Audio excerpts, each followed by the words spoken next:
The stone chamber was cold that summer night, though the season outside whispered warmth through the narrow window slits of the garden tower. 2 boys lay beneath wool blankets in a single bed, their breathing shallow and uneven, their eyes open in the darkness. The younger had stopped asking when they might leave, the older no longer answered.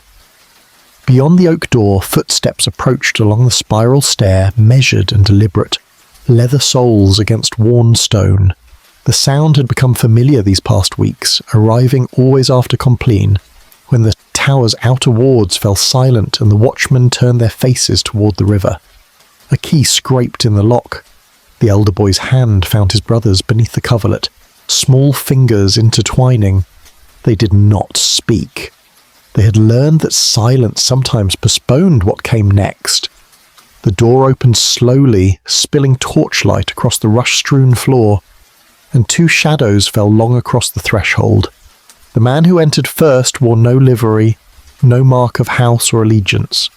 His companion carried a bolster, white linen unstained, almost ceremonial in its cleanliness. Outside, the Thames moved dark and indifferent past the tower walls, carrying the scent of tidal mud and the distant bells of London's churches marking the hour. Inside, history prepared to fold 2 lives into its deepest shadow, and the boys, sons of kings, waited for the darkness to claim them. Chapter 1. The Crown Passed Down. Good evening, and welcome to the Bedside Historian. The night has settled around you now, wherever you find yourself in this quiet hour. Perhaps you are in London or far beyond its ancient walls. Perhaps the clock has just struck midnight, or the earliest hours before dawn have begun their slow arrival. Wherever you are, whatever the hour, you're welcome here. Before we begin our descent into the shadows of 1483, if you have found some comfort in these whispered histories, consider subscribing to this channel. Let us gather together, night after night, to remember what the daylight world has chosen to forget. And now, let the present fade. Let us drift backward through the centuries, past the noise of our own age, into a kingdom where 2 boys would vanish from history and where the question of their fate would echo unanswered through 500 years of silence.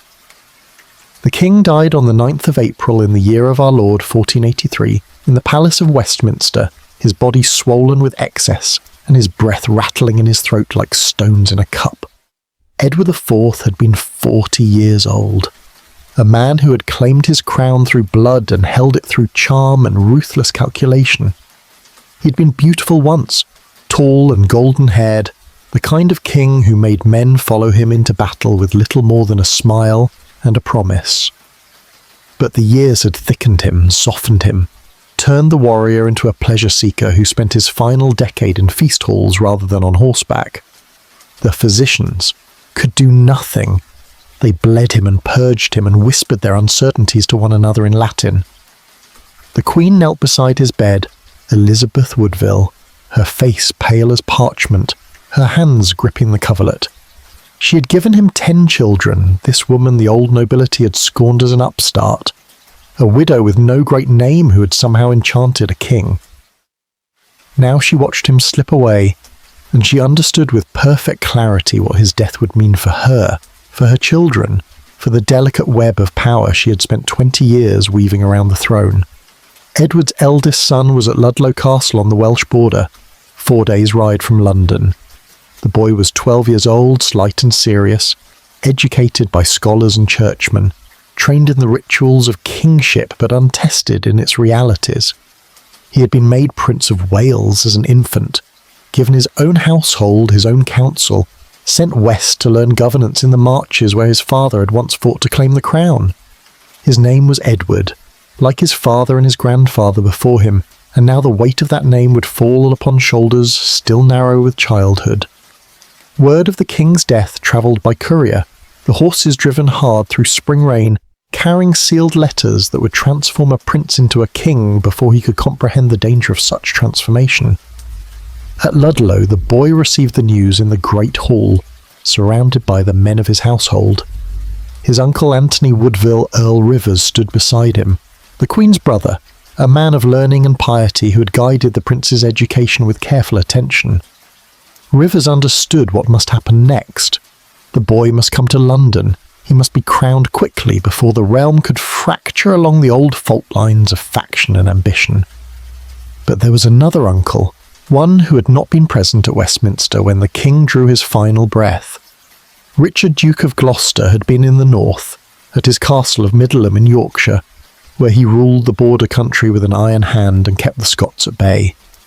He was the king's youngest brother, 30 years old, lean and dark where Edward had been golden, a man shaped by war and loyalty and the bitter knowledge of what happened to those who failed to secure power absolutely. Richard had loved his brother. He had fought for Edward, bled for Edward, never wavered even when others had turned their coats, and shifted their allegiances with the changing wind. Edward had trusted him enough to name him Lord Protector of the realm in his will, guardian of the young king until the boy reached his majority. It was an extraordinary grant of power, and Richard knew it. He also knew that the Woodvilles, the Queen's sprawling family of brothers and sons and ambitious relatives, would do everything they could to prevent him from exercising that power. They had no love for Richard, and Richard had none for them. The late king had tried to balance these factions to keep peace between his wife's family and his own blood. Now Edward was gone, and the balance was gone with him. Richard rode south from Middleham as soon as the news reached him. He gathered his northern retainers, men who owed their loyalty to him personally, men hardened by the border wars who would not flinch when hard things needed doing. He sent letters ahead to London, formal and correct, expressing his grief and his determination to fulfil his brother's wishes. He was Lord Protector now, whether the Woodvilles liked it or not, whether the boy king liked it or not. The roads were mud and rut from the spring rains, but Richard pushed his men hard, understanding that whoever reached London first would control the narrative, would shape what happened next. Power in England had always belonged to those swift enough to seize it and ruthless enough to hold it. Richard had learned that lesson watching his brother fight 3 wars to keep the crown. He would not forget it now. At Westminster, the Queen moved with desperate speed. She summoned her family, called in her allies, worked to ensure that her son would be surrounded by Woodville men when he entered London. If she could control the boy, she could control the kingdom. The council met in urgent session, nobles and bishops gathering in the Painted Chamber to debate what should be done. Some argued for Richard's protectorship, citing the late king's will and the need for strong governance during a minority. Others insisted that the Queen and her family were perfectly capable of guiding the young king, that Richard's appointment had been a precaution only, unnecessary now that Edward V was nearly old enough to rule in his own right. The arguments grew heated. Men who had served Edward IV loyally for decades now found themselves on opposite sides of a divide none of them had wanted. London itself buzzed with rumour and uncertainty. The merchants in Cheapside worried about civil war. The apprentices whispered about the old stories, the bad blood between York and Lancaster, the wars that had torn England apart for 30 years before Edward IV had finally brought something like peace. Young Edward left Ludlow on the 24th of April, 2 weeks after his father's death. His escort numbered 2,000 men, a small army in all but name, commanded by Earl Rivers and led by knights wearing the Woodville colours. The boy rode at the centre of this force dressed in mourning blue, his face composed in the careful blankness that royalty learned early. He understood that his father was dead. He understood that he was king now. What he did not yet understand was that kingship without power was merely a title, and that titles could be stripped away as easily as they were bestowed. The column moved slowly through the Welsh marches, then eastward into the Midlands, following the old Roman roads toward London. At every town they passed, the people came out to see their new king to kneel in the muddy streets and call out blessings. The boy acknowledged them with small waves, with nods of his head, performing kingship because it was all he knew how to do. Richard met them at Stony Stratford in Buckinghamshire on the 29th of April. He had ridden from York with 500 men, and he had brought with him Henry Stafford, Duke of Buckingham, one of the greatest nobles in England, a man whose bloodline ran back to Edward III and who had his own reasons for resenting the Woodvilles. The meeting was cordial at first. Richard greeted his nephew with appropriate reverence, kneeling before the boy and swearing his loyalty. Earl Rivers welcomed the Duke of Gloucester with formal courtesy. They dined together that evening in the inn at Stony Stratford, eating roasted meat and drinking wine, discussing the journey ahead and the arrangements for the coronation. The boy king retired early, still exhausted by travel and grief. The men remained at table, their conversation growing quieter as the candles burned down and the servants withdrew. What was said in those hours no record preserves with certainty, but when dawn came, Earl Rivers found himself under arrest. So did the Queen's other son by her first marriage, Richard Grey. So did Thomas Vaughan, the Prince's Chamberlain, a Woodville loyalist of long standing. The Duke of Gloucester's men had surrounded the inn during the night, and now they held the Prince's escort at sword point. Richard came to the boy king's chamber as the sun rose, his manner grave and respectful. He explained that there had been a plot, that certain men had planned to exclude him from the protectorship, to govern through the Queen and sideline the late king's own brother. He assured young Edward that no harm would come to Earl Rivers or the others, that they would simply be held until matters could be sorted out properly in London. The boy protested. Rivers was his uncle, his teacher, his friend, but the boy was 12 years old and Richard was a man grown, a warrior who had commanded armies, who spoke with absolute conviction. The Woodville escort was dismissed, sent back toward Wales with orders to disperse. Richard's northern men took their place around the young king. They rode into London together on the 4th of May, Richard and the boy king, with Buckingham riding on the other side, 3 figures of power entering the city in formation. The crowds were thick in the streets, uncertain whether to cheer or remain silent. Richard had sent messengers ahead, explaining what had happened at Stony Stratford, framing his actions as necessary to protect the realm from Woodville ambition. The council had little choice but to accept his version of events. He was the Lord Protector now, by right and by force. Young Edward was taken to the Bishop of London's palace, given comfortable rooms and attendants, treated with all the respect due a king. But he was no longer surrounded by his mother's family. He was surrounded by his uncle's men, and the difference was absolute. At Westminster Abbey, the Queen heard what had happened and understood immediately that her world had collapsed.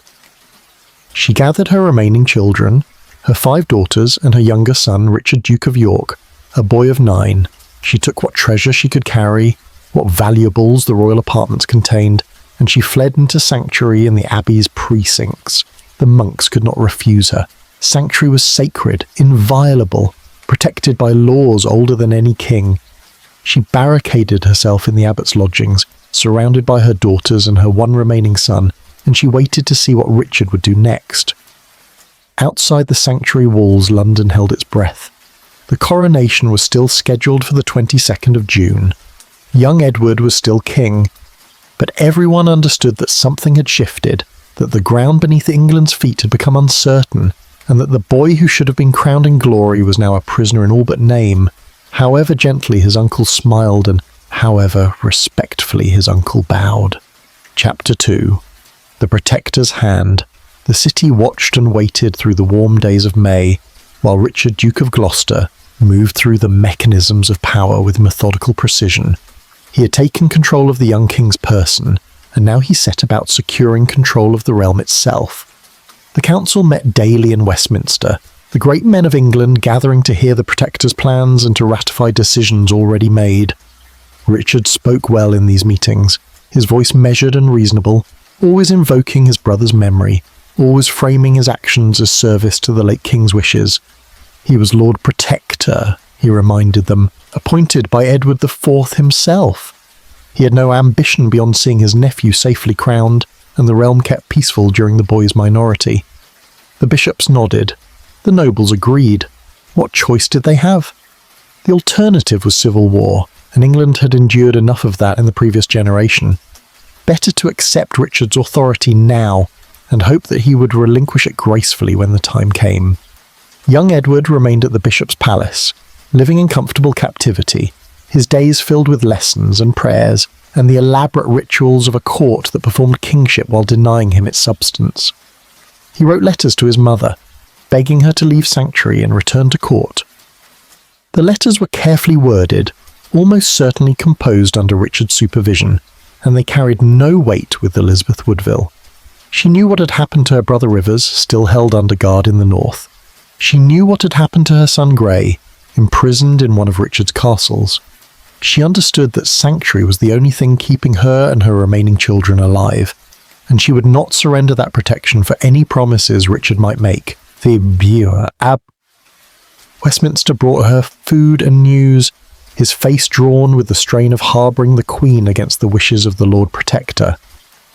Richard had not yet moved against the sanctuary, but everyone knew he wanted the younger prince, the Duke of York, out of Elizabeth's keeping. A king needed his brother beside him, Richard argued. The boy should not be kept from his royal sibling during these troubled times. The council debated the matter through long afternoons in the council chamber, while outside the windows the Thames flowed brown and sluggish in the spring heat. Some argued that sanctuary was absolute, that even a Lord Protector could not violate its protection. Others suggested that the Queen was being unreasonable, that she had no cause to fear Richard, that her continued resistance was destabilising the realm. The Archbishop of Canterbury, Thomas Bourchier, offered to negotiate. He was an old man, nearly 70, who had served through the wars and the peace that followed, who had crowned Edward IV and now hoped to crown Edward V. He went to Westminster Abbey and spoke with the Queen in the abbot's lodgings, assuring her that Richard meant no harm to her son, that the boy would be better served at his brother's side than hiding in sanctuary like a criminal. Elizabeth listened to the Archbishop's arguments and saw through them all, but she also understood that she could not win this battle. Richard controlled the council, controlled the city, controlled her eldest son. If she refused to surrender the younger boy, Richard would simply take him by force and sanctuary would be violated regardless. At least this way she could tell herself she had chosen, that she had made a decision rather than having one imposed upon her. On the 16th of May, the Duke of York left sanctuary, escorted by the Archbishop himself, walking from the Abbey's precincts through the streets of Westminster toward the Bishop's palace. He was 9 years old, fair-haired and delicate, and smaller than his brother, and more cheerful by nature. He had not understood why his mother had fled to sanctuary, had not comprehended the danger that made her weep at night when she thought her children were sleeping. Now he walked beside the Archbishop in his fine clothes, excited to see his brother again, innocent of what his departure from sanctuary meant. The Queen watched him go from an upper window, her face pale as death, her hands gripping the stone sill. Her daughters stood behind her, 5 girls ranging from 17 down to 4 years old, all of them silent, all of them understanding on some level that their mother had just surrendered the last piece that mattered in this terrible game. Elizabeth Woodville would remain in sanctuary for months to come. But she was finished now. She had no more moves to make. The two brothers were reunited in the Bishop's palace, embracing with the unself-conscious affection of children who had been separated too long. Young Edward seemed lighter after his brother's arrival, less burdened by the weight of solitary kingship. They shared chambers, ate meals together, played games in the palace gardens, while Richard's men stood guard at every entrance. The older boy tutored the younger in Latin and French, as he had been taught to do by Earl Rivers. The younger made the older laugh with his jokes and his impressions of the solemn bishops who attended them. For a few days it almost seemed normal, as if they were merely royal children living in royal comfort, waiting for a coronation that would happen when the preparations were complete. But Richard had other plans. On the 19th of May, he announced that the boys would be moved to the Tower of London, to the royal apartments there where kings traditionally resided before their coronations. The tower was safer, he explained. It was better fortified, better provisioned, better suited to housing a king and his household during this uncertain time. The Tower of London stood on the eastern edge of the city, a massive fortress built by William the Conqueror 4 centuries earlier, added to and strengthened by every king since. Its thick walls enclosed barracks and armories, a chapel and a great hall, workshops and storehouses and the royal lodgings themselves. Chambers hung with tapestries where kings had slept the night before their crowning. But the tower was also a prison, its dungeons holding traitors and rebels, Its execution ground witnessed a countless deaths. Everyone in London knew this duality. The Tower was both palace and prison, and which one it was depended entirely on whether you could leave when you wished. The princes were taken there by barge on the 20th of May, floating down the Thames in the late afternoon light, their boat escorted by others carrying Richard's men. They landed at the Tower Wharf and walked up the water stairs into the outer ward, through gates that closed behind them with the finality of a trap springing shut. The royal apartments were in the White Tower, the great central keep built of cairn stone that gave the fortress its name. The chambers were spacious and well appointed, with glazed windows looking out over the river and the city beyond. The boys were given servants and attendants, tutors and chaplains, everything required for a royal household in miniature. They were not prisoners, Richard insisted. They were merely being kept safe while the coronation preparations continued. But the guards at every door told a different story. So did the gradual reduction of their household over the following weeks. Servants dismissed one by one, tutors sent away on various pretexts, until only a handful of attendants remained. The boys still appeared at the Tower windows in those first weeks, could be seen walking in the gardens within the inner ward, playing at archery or shuttlecock under the watchful eyes of their guards. The citizens of London who looked up at the Tower from the streets or from boats on the river could see them there, the young king and his brother, two small figures against the pale stone, and they wondered what Richard intended, whether he would truly relinquish power after the coronation, or whether some darker plan was already unfolding. Richard himself moved into the royal apartments at Baynard's Castle, his London residence on the Thames near Blackfriars. He conducted the business of government from there, meeting with the council, issuing writs and proclamations, acting in all ways as if he were already king rather than merely protector. His wife Anne Neville came down from the north to join him, a quiet woman who had been made Duchess of Gloucester by marriage, and who now found herself thrust into the centre of events she seemed scarcely to comprehend. They had one son, Edward of Middleham, a sickly boy of 10 who remained in Yorkshire, too frail to travel. Richard wrote to him often, affectionate letters that spoke of her father's love and a future that would see the boy inherit great power. But there was a brittleness to Richard's manner in those weeks, a tension visible to those who knew him well. He had secured control of the realm, but he had not yet solved the fundamental problem. Young Edward was still king. As long as the boy lived and held that title, Richard's power was temporary, dependent on the council's continued acceptance of his protectorship. And Richard had enemies enough who would work to undermine that acceptance, who would whisper that the boys should be freed, that the Queen should be reconciled, that Richard's authority should be curtailed. The Duke of Buckingham had become Richard's closest ally in these weeks, always at his side in council meetings, supporting every decision, urging stronger action against the Woodvilles. Buckingham was a strange figure, a man with royal blood in his own veins who had been forced to marry one of the Queen's sisters and had resented the connection ever since. He saw in Richard's rise an opportunity to elevate himself, to claim greater power than his marriage had ever afforded him. Richard trusted him, or seemed to, and Buckingham rewarded that trust with absolute loyalty. They spent long hours together at Baynard's Castle, discussing strategy, planning for the coronation, considering what would happen afterward. The coronation was still scheduled for the 22nd of June, now just weeks away. Preparations continued at Westminster Abbey, craftsmen building the platforms and stands where the peers would sit, seamstresses sewing the robes the young king would wear. But even as these preparations proceeded, other conversations were taking place in private chambers, behind closed doors, in the kind of darkness where terrible decisions are made and then denied. On the 10th of June, Richard summoned a council meeting at the Tower itself, in the White Tower's great chamber, not far from where the princes were lodged in their apartments, the nobles and bishops, and gathered there, expecting routine business, perhaps final arrangements for the coronation. Richard arrived late, his face grim, his manner agitated. He asked them a question. He asked them what should be done about the Queen's plotting, about her use of witchcraft to destroy him. The council members stared at him in confusion. What witchcraft? What plotting? Richard pulled up his sleeve and showed them his left arm, withered and deformed. Evidence, he claimed, of Elizabeth Woodville's sorcery, of her attempts to destroy him through dark magic. Some of the men present knew that Richard's arm had been that way since birth, that this was no recent affliction caused by witchcraft, but no one spoke up to contradict him. The atmosphere in the chamber had become dangerous, charged with an energy that promised violence to anyone who questioned the Protector's words.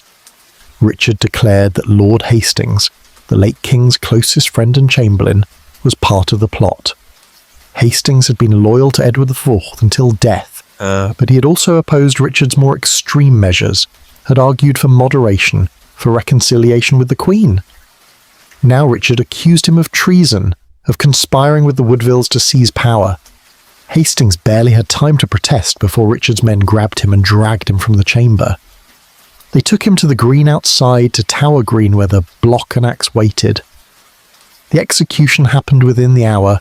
No trial, no formal condemnation, just the swing of steel and the fall of a head that had counselled kings.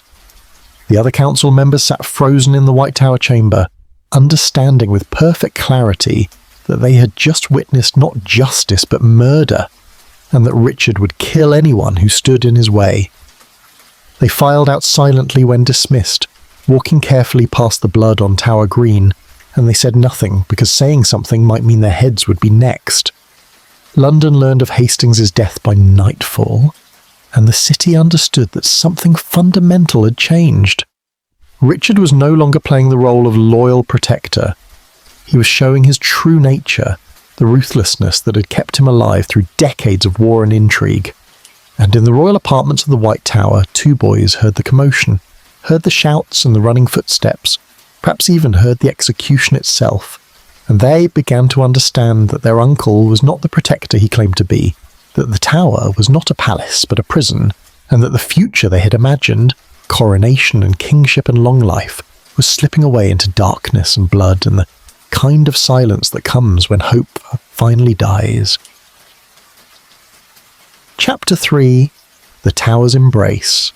The tower had stood for 400 years. Its walls witnessed to coronations and imprisonments, to the rituals of power and the ceremonies of death. It was a place of contradictions, where kings prepared for their crowning and traitors waited for their execution, where the royal mint stamped coins and the royal menagerie kept lions in cages, where the crown jewels lay locked in strong rooms and torture instruments waited in underground chambers. The princes lived now in this ambiguous space, in apartments that were luxurious and secure, but from which there was no departure. Their household had been reduced to almost nothing. Most of their servants had been dismissed in the weeks since their arrival, sent away with excuses about economy or security, or the need to prepare for the coronation with the smaller, more manageable staff. A few attendants remained, men chosen by Richard, men whose loyalty was to the Protector, rather than to the boys they ostensibly served. The royal apartments occupied the southern and western sides of the White Tower, chambers built into the thick stone walls, connected by narrow passages and spiral stairs. The rooms had been furnished for comfort, hung with tapestries depicting hunting scenes and biblical stories warmed by braziers when the summer evenings grew cool. The boys slept in a single large bed, its posts carved with the royal arms, its curtains heavy velvet that could be drawn for privacy or warmth. Young Edward, who should have been king, who had been proclaimed king at his father's death, who wore the title but not the power, spent his days in study and prayer. He had always been a serious child inclined toward scholarship, and now in captivity he retreated further into books and devotions. His physician, the last of his personal servants allowed to remain, reported that the boy's health was failing, that his spirits were low, that he spent hours staring from the windows toward the city beyond the tower walls. His brother Richard, the Duke of York, remained more cheerful by disposition, though even his natural brightness had begun to dim in the tower's shadow. He was 9 years old, too young to fully comprehend the politics that had trapped them here, but old enough to sense the fear in his brother's silences, to feel the weight of the guard's presence, to understand that something was terribly wrong. He asked questions constantly. When would they leave the tower? When would the coronation happen? When would they see their mother again? Young Edward had no answers to give him. The older boy had stopped asking their attendants for information, had learned that questions were met with vague reassurances that meant nothing. Instead, he counted the days, marking time by the bells of the tower's chapel, by the changing light through the windows, by the slow realization that June had passed without a coronation, that July was advancing, that his uncle had made no move to fulfill the promises given. Beyond their apartments, the tower maintained its routines. The guard changed at regular intervals, soldiers in Richard's livery marching through the wards, their boots echoing on stone. The constable of the tower, Robert Brackenbury, oversaw the fortress with grim efficiency, a loyal servant of the Duke of Gloucester who asked no questions about the boys locked in the White Tower. The Royal Mint continued its work in the workshops along the inner wall, hammers striking silver, furnaces glowing red as coins were cast and stamped with Edward V's image, a bitter irony given that the boy whose face adorned the realm's currency was now a prisoner of the man who controlled that realm. The menagerie keepers tended their animals in the Lion Tower at the western entrance, feeding the great cats that paced in their cages, creatures as trapped as the princes, though perhaps less aware of their captivity. The tower was a world unto itself, a fortress that contained multitudes, and the boys at its heart were merely two more souls locked within its walls, distinguished only by their blood and by the fact that their imprisonment would determine the fate of England. Richard had not visited them since that first week. He sent no messages, made no inquiries about their welfare. The boys had become invisible to him, or so it seemed, as if by ignoring their existence he could make the problem they represented somehow disappear. But beyond the tower's walls, Richard's problem was growing more acute. The coronation had been postponed indefinitely, and people were beginning to ask why. Some whispered that the young king was ill, that he could not be crowned until his health improved. Others suggested darker possibilities, that Richard had no intention of ever crowning his nephew, that the Protector had decided to keep power for himself. These whispers reached the council chamber, reached the foreign ambassadors who reported back to their courts, reached the streets where London's citizens gathered in taverns and shops to debate what was happening to their kingdom. On the 22nd of June, the day that should have seen Edward V crowned at Westminster Abbey, Dr. Ralph Shah preached a sermon at Paul's Cross, the outdoor pulpit beside St. Paul's Cathedral where proclamations and announcements were made to the London crowds. Shah was Richard's man, a theologian known for his learning and his willingness to serve power. He spoke for more than an hour, his voice carrying across the churchyard packed with listeners. His subject was biblical, drawn from the Book of Wisdom. Bastard slips shall not take root. But his meaning was political. He told the assembled Londoners that Edward IV's marriage to Elizabeth Woodville had been invalid, that the late king had been pre-contracted to another woman before his wedding, that such a pre-contract made the Woodville marriage void under church law, and that therefore all of Edward IV's children by Elizabeth Woodville were illegitimate. The crowd listened in stunned silence. What Shah was saying meant that young Edward was not the rightful king. It meant that his brother Richard of York had no claim to the throne. It meant that both princes were bastards, and bastards could not inherit the crown. The pre-contract Shah spoke of involved a woman named Eleanor Butler, now dead, who had allegedly been betrothed to Edward IV before his secret marriage to Elizabeth Woodville in 1464. Such a betrothal, if it had existed and been consummated, would indeed have invalidated the later marriage under canon law. But Eleanor Butler had been dead for 11 years, and the only witness to this supposed pre-contract was Robert Stillington, Bishop of Bath and Wells, a man who had been imprisoned by Edward IV years earlier, and who had his own reasons for supporting Richard's claim. Whether the pre-contract was real or fabricated, no one could prove either way. Eleanor was dead, Edward was dead. Only Stillington remained to testify, and Stillington said what Richard needed him to say. The sermon at Paul's Cross was followed by a petition to Parliament, a document that rehearsed the arguments about the pre-contract and concluded that Richard, Duke of Gloucester, was the true heir to the throne, the legitimate successor to his brother Edward IV, the rightful King of England. Parliament met on the 25th of June to consider this petition. The assembly was not a true parliament, not elected according to proper forms, but rather a gathering of such lords and commons as Richard's supporters could muster on short notice. They met at Westminster in the Painted Chamber, and they heard the arguments laid before them. Some must have doubted the truth of these claims about the pre-contract.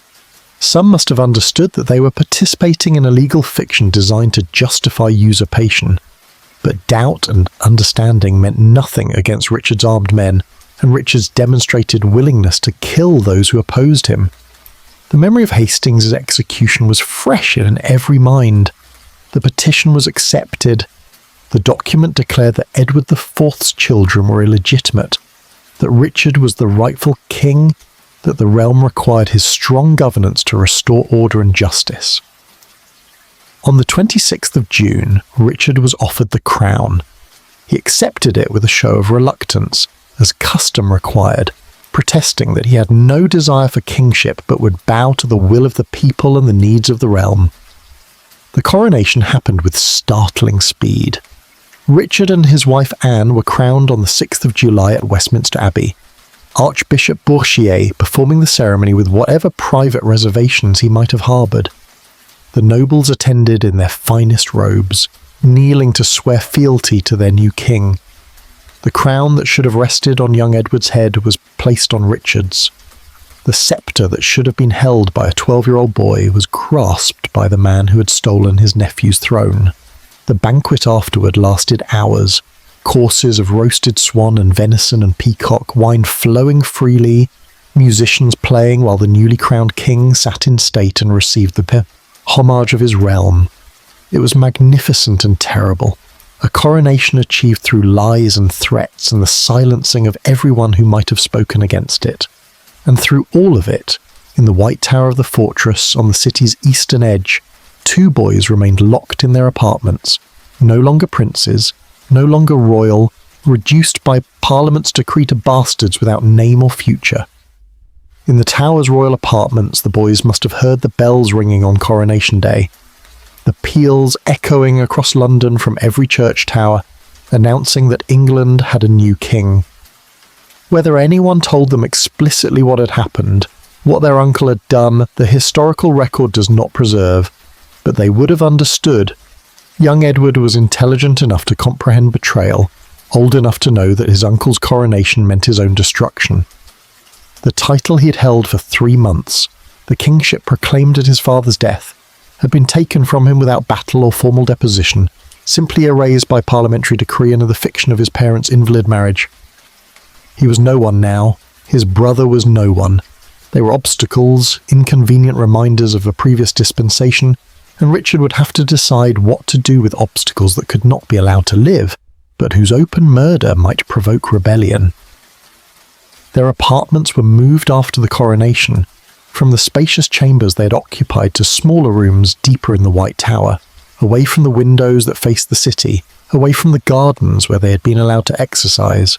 The new chambers were darker, colder, more obviously cells than lodgings. The remaining servants were dismissed entirely now, replaced by guards who brought food and water, but spoke no words of comfort. The boys were seen less frequently at the tower windows.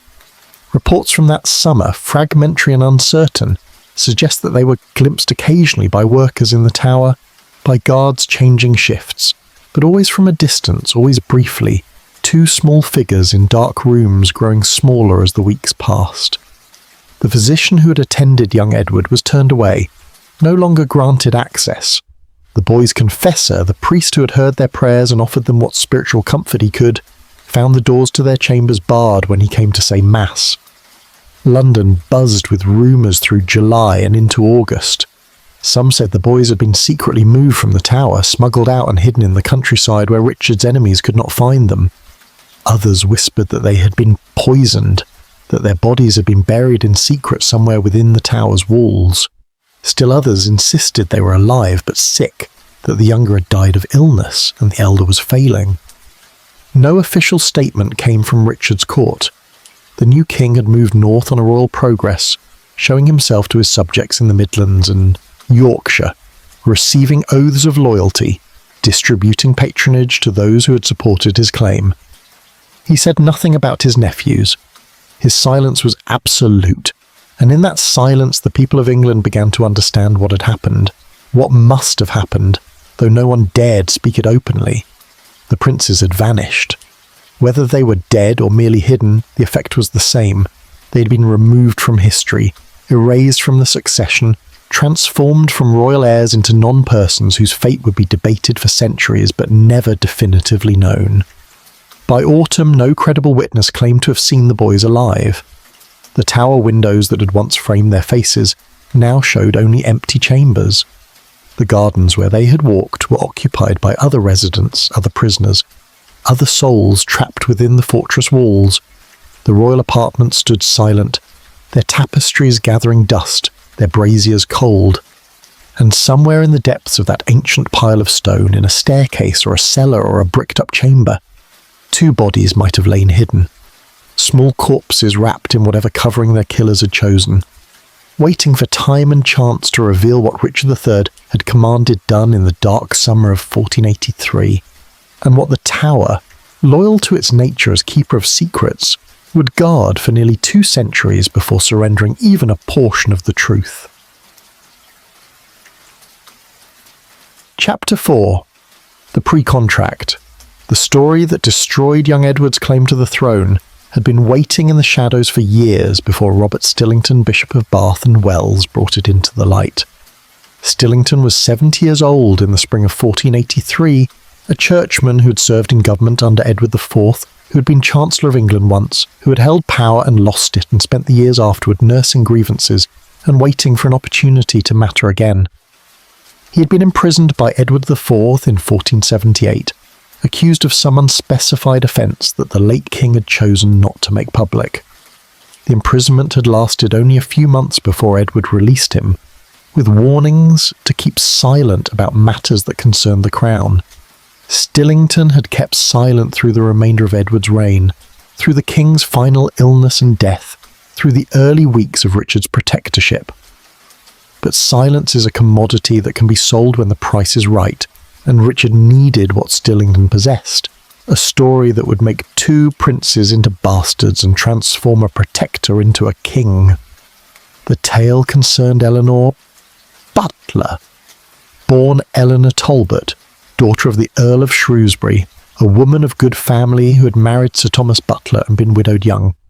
According to Stillington's testimony, given first to Richard privately and then rehearsed before the council, and finally proclaimed to Parliament, Edward IV had entered into a pre-contract of marriage with Eleanor sometime before his secret wedding to Elizabeth Woodville in 1464. A pre-contract was a formal betrothal, a promise to marry made before witnesses and blessed by the church, and under canon law, such a contract was nearly as binding as marriage itself, especially if the relationship had been consummated. If Edward had promised to marry Eleanor, if he had taken her to bed on the strength of that promise, then his subsequent marriage to Elizabeth Woodville was invalid from its inception, null and void, and all children born of that invalid union were illegitimate under the law of the church. Eleanor Butler had died in 1468, 4 years after Edward's marriage to Elizabeth, and she had died in a convent, having taken religious vows after her husband's death. She had never claimed publicly to have been pre-contracted to the king. She had never sought to invalidate his marriage or assert any right to queenship. She had lived quietly and died quietly, and whatever secrets she might have carried had been buried with her in the convent church. Now, 15 years after her death, those secrets were being exhumed and displayed as evidence of bastardy and illegitimacy. Stillington claimed to have witnessed the pre-contract himself, to have been present when Edward made his promises to Eleanor, perhaps even to have blessed the union in his capacity as a priest.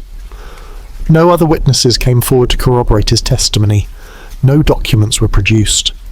The entire case rested on the word of one elderly bishop who had his own reasons for supporting Richard's claim to the throne. Whether the pre-contract was real or fabricated remains one of history's unanswerable questions. Edward IV had been notorious for his affairs, his pursuit of women regardless of their station, his willingness to make promises he did not intend to keep. He might well have promised marriage to Eleanor Butler in order to seduce her. He might have gone through some form of ceremony that could be construed as a pre-contract.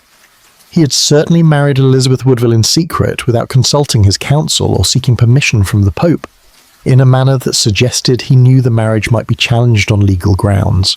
But whether any of this amounted to what Stillington claimed, whether there had been a valid pre-contract that invalidated everything that followed, no one could prove or disprove with Eleanor dead and Edward dead, and only Stillington alive to tell the tale. What mattered was not the truth of the claim, but its utility. Richard needed a legal justification for taking the throne from his nephew, and the pre-contract provided that justification. It allowed him to frame his usurpation not as a seizure of power, but as a correction of error, a restoration of rightful succession that had been interrupted by Edward IV's invalid marriage. It gave Parliament cover to declare for Richard, to accept his claim without admitting that they were participating in a coup.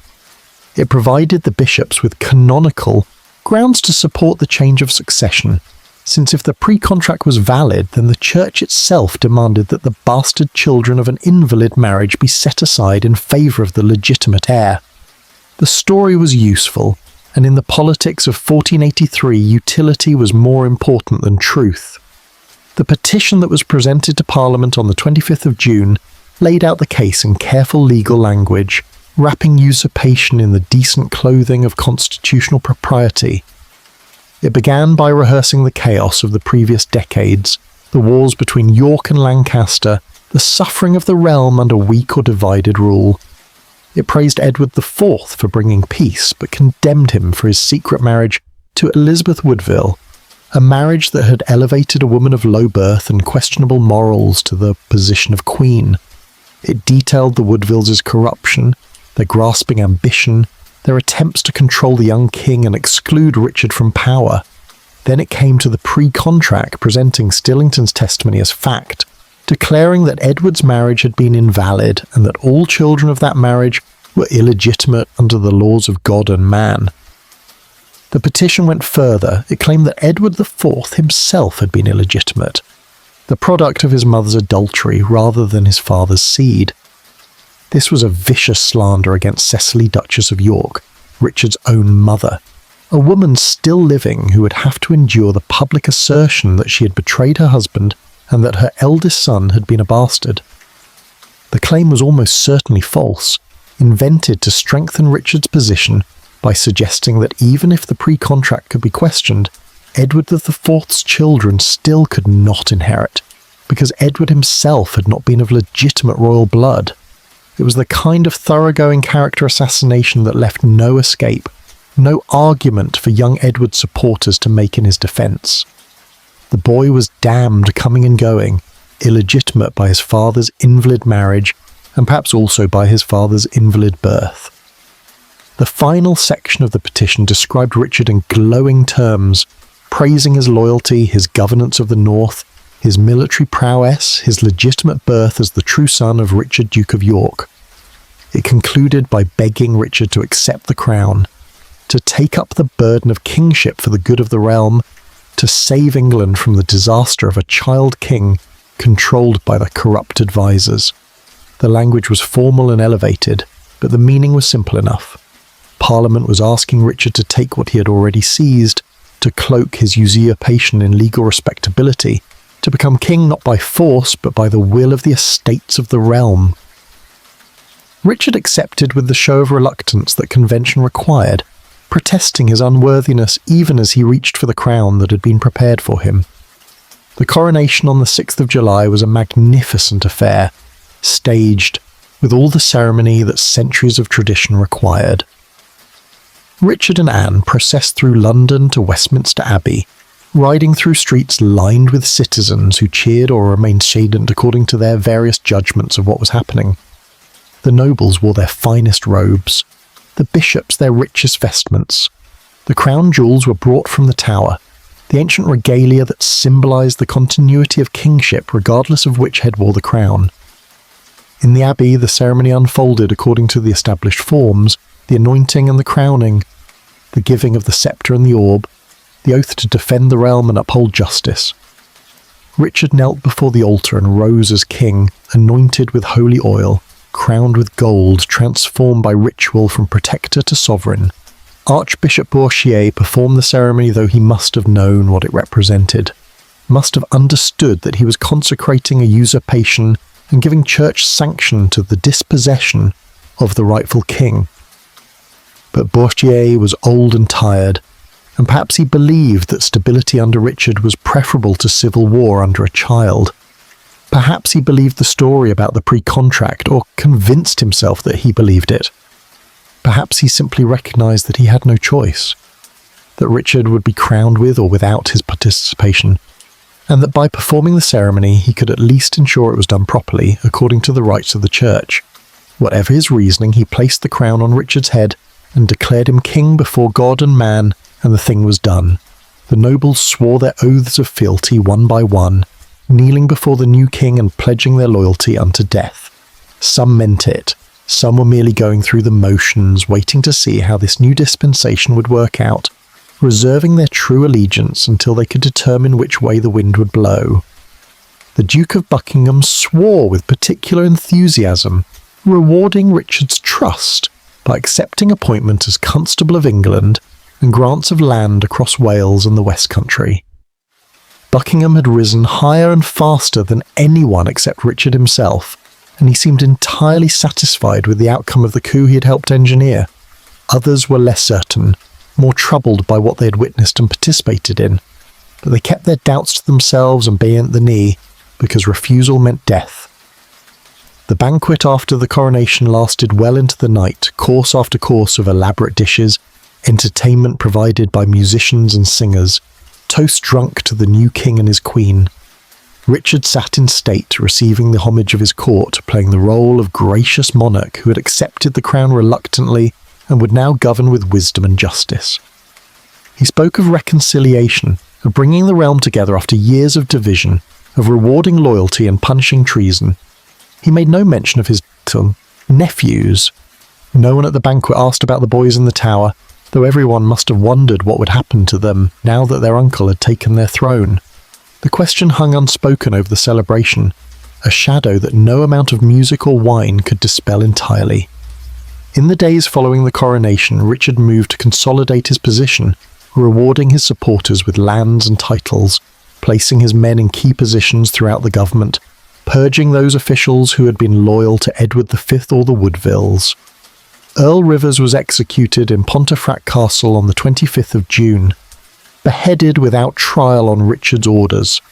Richard Grey followed him to the block, the Queen's son by her first marriage paying the price for his mother's ambition. Thomas Vaughan was executed as well, the three men killed to remove any potential focus for resistance to Richard's rule. Their deaths were announced as punishments for treason, for plotting against the Protector, for crimes that were never specified in detail because the details did not matter. They had been obstacles, and now they were removed. And England understood that Richard would kill anyone who threatened his grip on power. The story of the pre-contract served its purpose. It gave Richard's supporters a legal justification for their support, a way to pretend that they were upholding the law rather than overthrowing it. It allowed Richard to claim legitimacy, to argue that he had not stolen the throne but merely claimed what was rightfully his after the revelation of his brother's invalid marriage. The story would be repeated and elaborated over the following months, written into official documents and chronicles, transformed from Stillington's convenient testimony into established fact through sheer repetition. Whether anyone truly believed it became irrelevant. It was the official version, and contradicting the official version was treason. Eleanor Butler could not rise from her grave to confirm or deny it. Elizabeth Woodville could scream the truth from sanctuary, but no one would listen. Young Edward could protest his legitimacy, but he was a bastard by parliamentary decree, and bastards had no voice in the realm's affairs. The pre-contract had done its work, and Richard was king, and the boys in the tower had become legally invisible, erased from the succession, waiting in darkness for whatever would come next. Chapter 5. The Usurpation. Richard III sat crowned upon the throne of England, his position secured by law and force, and the silencing of all who might have spoken against him. The realm had accepted his kingship, or at least had not risen in open rebellion, and through the summer of 1483 he worked to transform his seizure of power into something that looked like legitimate rule. He distributed patronage with a careful hand, rewarding those who had supported him while attempting to win over those who had remained neutral or quietly opposed. He issued proclamations promising good governance and justice, presenting himself as a reformer who would correct the corruptions of the previous reign. He spoke often of his brother Edward IV with reverence and affection, framing his own kingship not as a betrayal of Edward's legacy, but as its fulfillment, the completion of work that Edward had begun but been unable to finish because of his invalid marriage and premature death. The court gathered around the new king with the usual mixture of genuine loyalty and calculated self-interest. Great lords who had served Edward IV now bent the knee to Richard, some because they believed in his right to rule, others because they saw which way power was flowing and adjusted their allegiances accordingly. The bishops offered their support, blessing Richard's kingship with the authority of the church, finding theological justifications for what had happened in June and July. Foreign ambassadors wrote to their masters describing the change of regime, reporting that England had a new king and that the transition had been accomplished without civil war, though the methods by which Richard had achieved this outcome were noted with varying degrees of disapproval.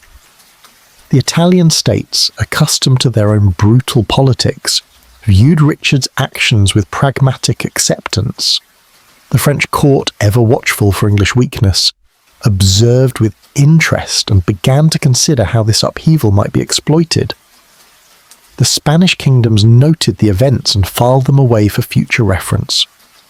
Richard planned a royal progress through the realm, a journey that would take him and Queen Anne north, through the Midlands into Yorkshire, displaying the new king to his subjects and receiving their oaths of allegiance.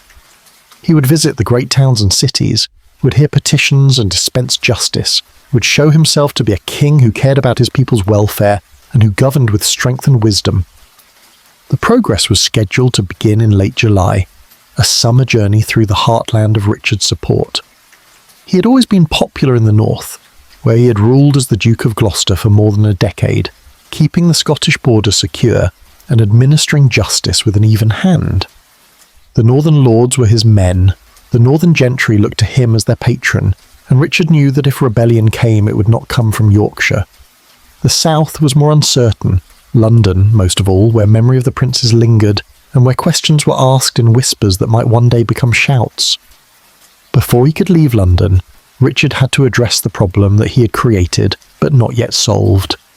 His nephews remained in the Tower, legally bastardized but physically alive, inconvenient reminders that Richard's claim to legitimacy rested on assertions that many people doubted.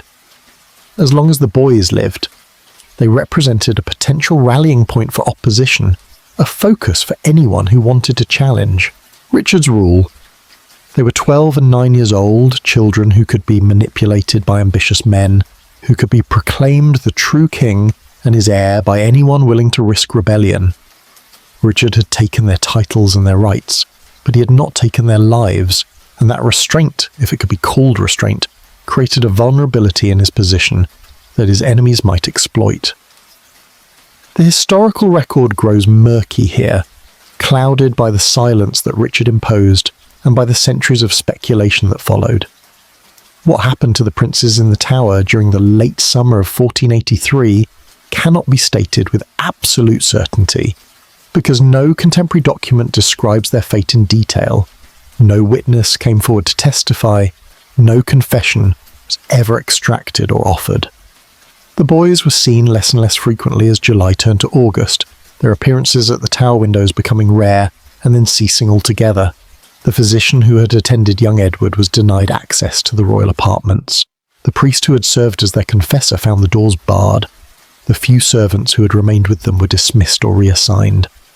The boys vanished from view, and the Tower closed around them like a fist. Rumours spread through London with the speed that rumours always travel when official information is withheld. Some said the boys had been moved from the Tower, taken secretly to one of Richard's castles in the north, where they would be held indefinitely in comfortable captivity.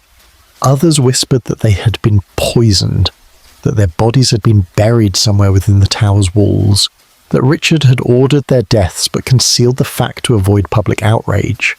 Still, others suggested that they had been smuggled out of England entirely, sent abroad to Burgundy or Ireland, where they could not be used as figureheads for rebellion. The variety of stories reflected the absence of truth, the vacuum of information that allowed speculation to flourish. Richard said nothing.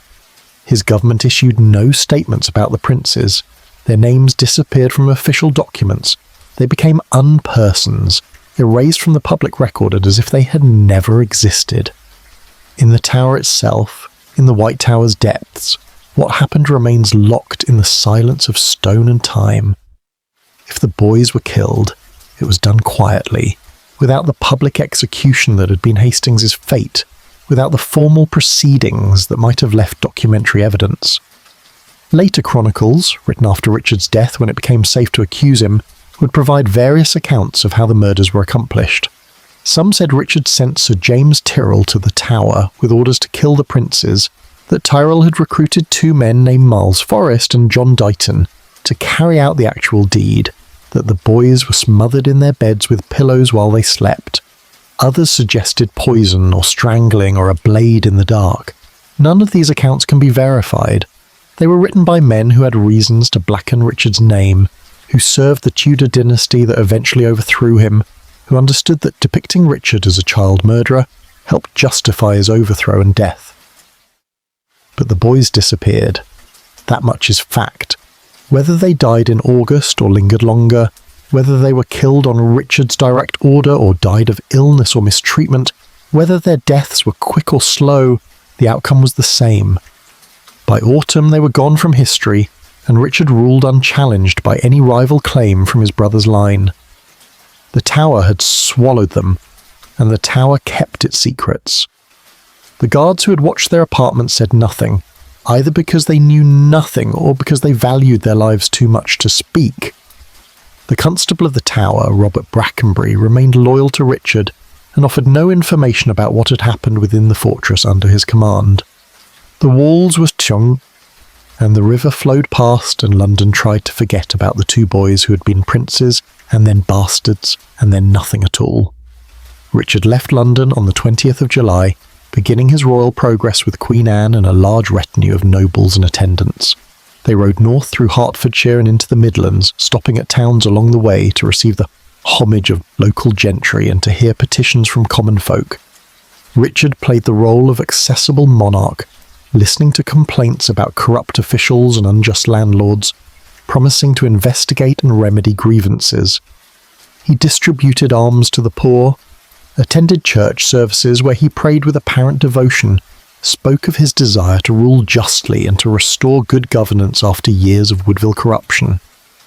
The common people who gathered to see him seemed willing to give him a chance, to accept him as king and judge him by his actions rather than by the means he had used to gain the throne. The nobility were more reserved, watching and calculating, wondering how long Richard's rule would last, and whether it might be profitable to support him, or more profitable to wait for an opportunity to bring him down. By early August, the royal party had reached Warwick Castle, then moved on to Coventry and Leicester. The progress was a success in its immediate aims, demonstrating that Richard controlled the Midlands and that no organised opposition existed to challenge him there. But news from London filtered north with each courier, and the news was troubling. Rumours about the princes were spreading beyond the capital, reaching into the countryside, becoming common knowledge that the boys had vanished and that Richard must be responsible. Foreign ambassadors were reporting to their courts that the princes were believed dead, though no one could provide evidence. The Tudor pretender Henry, in exile in Brittany, was said to be gathering support for an invasion, claiming that he would rescue the princes if they still lived or avenge them if they were dead. Richard's grip on power was secure for the moment, but the foundation of that power was beginning to crack, weakened by the unanswered questions about what had happened to his nephews. The progress continued into Yorkshire, Richard's stronghold, where the welcome was warmest and the loyalty most genuine. He reached York City in early September, where he was received with elaborate ceremony, the mayor and aldermen kneeling to offer the city's allegiance. Richard stayed in York for 3 weeks, holding court in the Archbishop's palace, hearing cases and granting charters, distributing patronage to northern lords who had supported him. He invested his son Edward of Middleham as Prince of Wales in York Minster, a ceremony designed to establish the succession and demonstrate that the crown would pass to Richard's legitimate heir rather than to any bastard children of Edward IV. The boy was 10 years old and sickly, pale and thin, clearly unwell, though Richard seemed to hope that time and care would strengthen him. The investment was performed with full ritual, the boy dressed in royal robes and presented to the assembled nobles as the future king. The nobles applauded and swore their loyalty, though some must have wondered whether this frail child would survive to inherit anything. While Richard celebrated in York, Elizabeth Woodville remained in sanctuary at Westminster Abbey, still surrounded by her daughters, still waiting for word of her sons. No word came. Richard had made no effort to contact her, had offered no explanation for what had happened to the boys, had simply proceeded as if they no longer existed. The Queen in sanctuary understood what that silence meant. She had lost her throne, lost her position, lost her brothers and her son by her first marriage, and now she had lost the 2 boys who had been her hope for the future. She was finished, powerless, reduced to living on the Abbey's charity while Richard ruled the kingdom that should have belonged to her son. Her daughters shared her captivity, 5 girls whose prospects had been destroyed by their uncle's usurpation, princesses transformed into bastards with no hope of royal marriages, no future except whatever Richard might deign to grant them if they submitted to his authority. Richard returned to London in late October, having completed his progress through the realm without facing any significant resistance. He had shown himself to his subjects, had received their oaths, had distributed justice and patronage, had performed all the functions of kingship in a manner calculated to win acceptance, if not genuine affection. But he returned to a capital where the questions about the princes had only grown louder in his absence, where the rumours of murder had spread from taverns and marketplaces into the halls of great houses, where even some of his own supporters were beginning to wonder what had truly happened in the Tower during those summer months. Richard could not answer these questions without admitting either that he had killed his nephews or that he had lost control of them, so he maintained his silence. And the silence became its own answer, and the people of England drew their own conclusions about what kind of king sat upon the throne. The Duke of Buckingham, who had been Richard's closest ally during the usurpation, began to grow uneasy. Buckingham had supported Richard, expecting to be rewarded with power and land, and he had received both in abundance.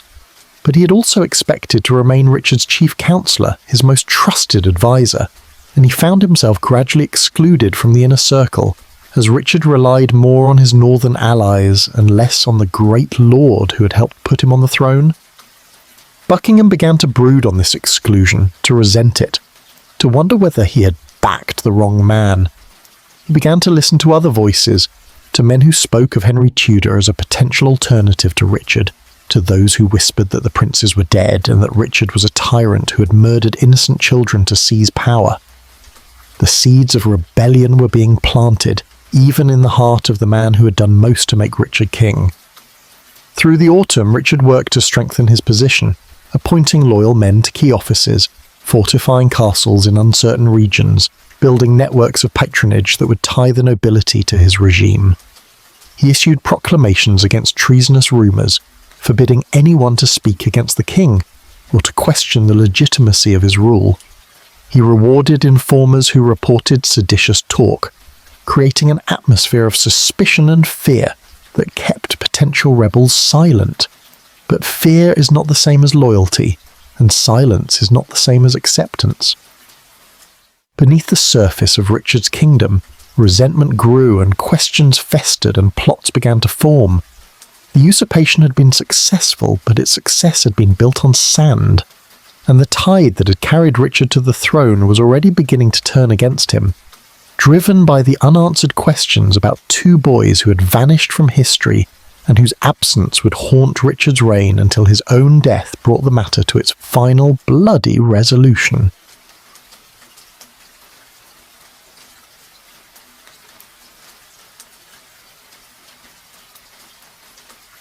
Chapter 6. The Summer of Silence. August settled over London like a shroud, the heat oppressive, and the air thick with the smell of river mud and human waste and the accumulated filth of a city crowded within its ancient walls. The Thames ran low and sluggish, exposing mud banks where rats foraged, and where the poorest children searched for coins or scraps of metal dropped from the wharves. The tower stood massive and pale against the cloudless sky, its walls radiating heat, its narrow windows like dark eyes watching the city below. Inside those walls, the daily routines continued unchanged, the guard changes and the work shifts, the feeding of prisoners and the maintenance of arms, the minting of coins and the tending of the menagerie. But in the royal apartments of the White Tower, where two boys had been lodged since May, the routine had changed entirely, had narrowed to something that barely qualified as life. No one saw the princes now. The windows of their chambers, which had once framed their faces for the citizens who looked up from the streets or from boats on the river, remained empty. The gardens of the inner ward, where they had been allowed to walk in the early weeks of their captivity, knew them no more. The chapel where they had heard Mass fell silent of their voices.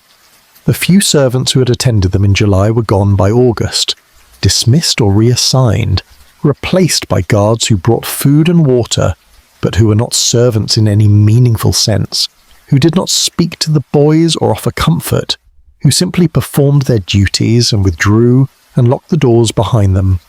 The isolation was complete. The princes had been removed from the world as thoroughly as if they had died. Though whether they still lived in those August days, whether they breathed and woke and slept in the darkness of their chambers, the historical record cannot definitively establish. The Tower's constable, Sir Robert Brackenbury, was a northerner, one of Richard's men from Yorkshire, loyal to the new king with the absolute loyalty that Richard demanded from those he trusted. Brackenbury had taken command of the Tower in July, replacing the previous constable whom Richard had judged insufficiently reliable. Brackenbury asked no questions about the princes, made no inquiries about their welfare, simply oversaw the fortress with military efficiency and ensured that Richard's orders were carried out to the letter. What those orders were, whether they included explicit instructions regarding the boys or merely implied that they should be isolated and forgotten, no document survives to clarify. Brackenbury would remain loyal to Richard until death, would die fighting for him at Bosworth 2 years later, and in all that time he never spoke publicly about what had happened in the Tower during the summer of 1483. Either he knew nothing, which seems unlikely given his position, or he knew everything and understood that speaking would mean his own destruction. In the city beyond the Tower walls, the rumours grew more specific and more terrible as the summer advanced. People spoke of hearing screams from the White Tower late at night, though whether anyone truly heard such things, or whether the rumours created the memory of hearing them, no one could say with certainty. Boatmen on the river claimed to have seen lights burning in the royal apartments at strange hours, movements of shadows against the windows, though again these reports might have been imagination shaped by fear and speculation. Workers in the Tower mentioned in whispers that the prince's chambers had been sealed, that no one was allowed to enter them without Brackenbury's direct authorization, that the guards who attended those chambers had been sworn to silence on pain of death. The stories multiplied and varied, each telling slightly different, each adding details that might have been true or might have been invented, until the truth was buried beneath layers of rumour, and no one could separate fact from fiction. The royal physician John Argentine, who had attended young Edward during the early weeks of imprisonment, spoke later to a chronicler about the boy's condition before Argentine was dismissed from service. He reported that the young king, as he still thought of him, had been in despair, that the boy had spent hours in prayer and confession, that Edward had feared death was coming and had prepared his soul as best a 12-year-old could. Argentine described a child who understood his situation with terrible clarity, who knew that his uncle intended his destruction, who waited each day for the end that seemed inevitable. This testimony, given after Richard's own death when it was safe to speak, provides one of the few glimpses into the prince's final days from someone who had actually been present. But Argentine was dismissed in July before August's silence fell completely, and he could not say what happened after his departure, could only report that the boy he had attended was already preparing for death a month before the summer's end. The younger prince, Richard Duke of York, had been more resilient by nature, less inclined to despair than his serious elder brother. But even his spirit must have broken under the weight of isolation and fear. He was 9 years old, too young to fully comprehend the politics that had trapped him, old enough to feel terror when the guards came with food and then departed without speaking, when the days stretched into weeks without explanation or hope. The brothers had only each other now, two boys alone in darkness, their world reduced to a few chambers in the White Tower, their future a void that advanced toward them with each passing day. Whether they spoke of escape, whether they planned or prayed or simply waited in silence, no record exists to tell us. They had been erased from history while still living, transformed into ghosts before their deaths, if indeed they died that summer, or merely continued to fade until some later moment finished what August had begun. Richard's progress through the Midlands and into Yorkshire meant that whatever happened to the princes happened without the king's physical presence, though whether his absence was deliberate or merely coincidental cannot be determined. He had left London on the 20th of July, leaving behind instructions with his council and with Brackenbury, and he did not return until late October. In his absence, the government functioned under the direction of men he trusted, men who understood what Richard wanted without needing explicit orders, men who would do what needed doing and then maintained silence about having done it. This arrangement provided Richard with a measure of deniability, allowed him to claim ignorance if accusations were made, to shift responsibility to subordinates who might confess under torture, but whose confessions could be dismissed as the desperate lies of guilty men trying to implicate their betters. Sir James Tyrrell's name would later be attached to the prince's deaths, a knight in Richard's service who supposedly received orders to go to the Tower and ensure that the boys did not survive the summer. The story comes from accounts written during the Tudor period, after Richard had been defeated and killed, when blackening his reputation served the interests of the new dynasty. According to these later chronicles, Tyrrell went to the Tower with Richard's written authorization, obtained the keys to the royal apartments from a reluctant Brackenbury, and supervised the murders carried out by two men named Miles Forrest and John Dighton. The method was said to be smothering, the boys killed in their sleep with pillows pressed over their faces, a death that would leave no obvious marks and could be attributed to illness if bodies were ever discovered and examined. Forrest was described as a man hardened by violence, Dighton as someone willing to do anything for money. Both supposedly confessed to the crime years later, though the confessions were never documented, and neither man lived long enough to testify publicly. Whether this story is true or fabricated, whether Tyrrell was truly involved or simply made a convenient scapegoat after Richard's death, remains disputed.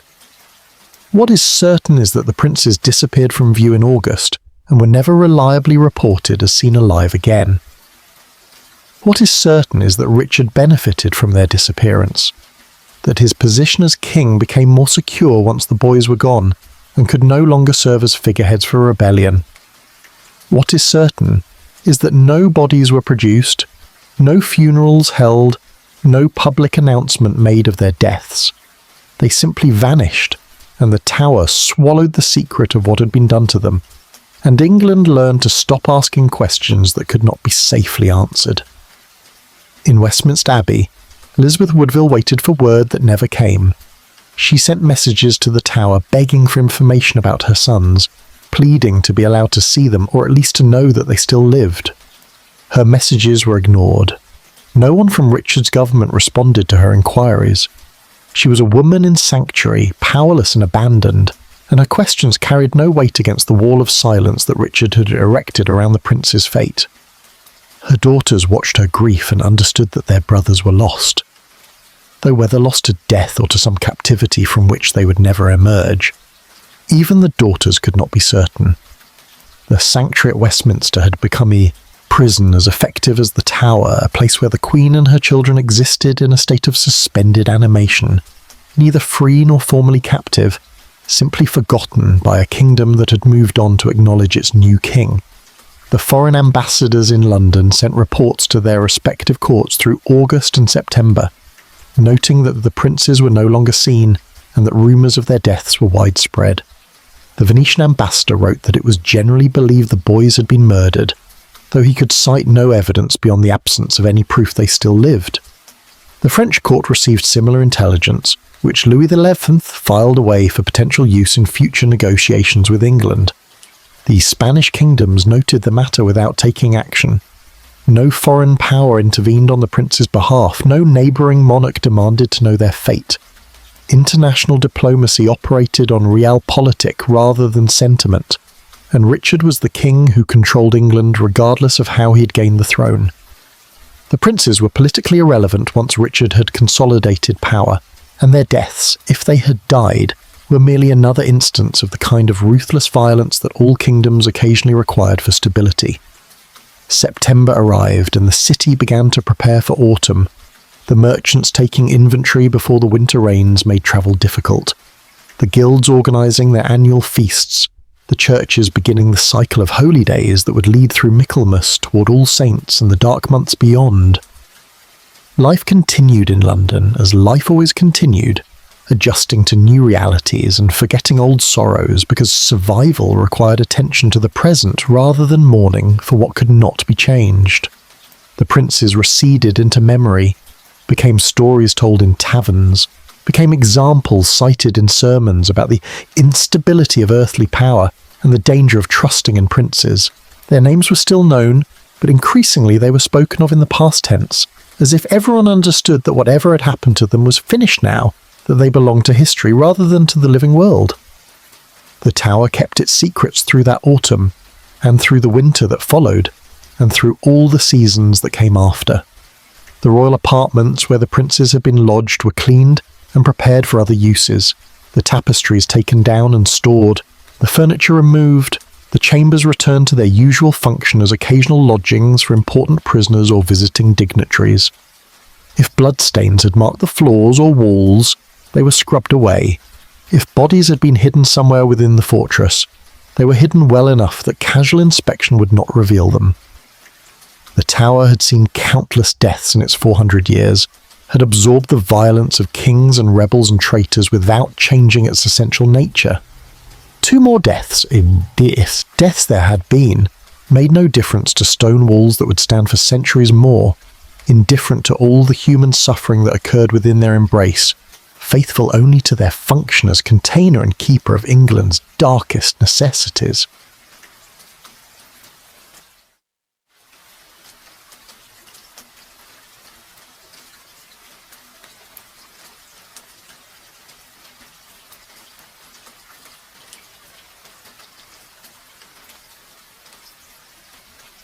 Chapter 7.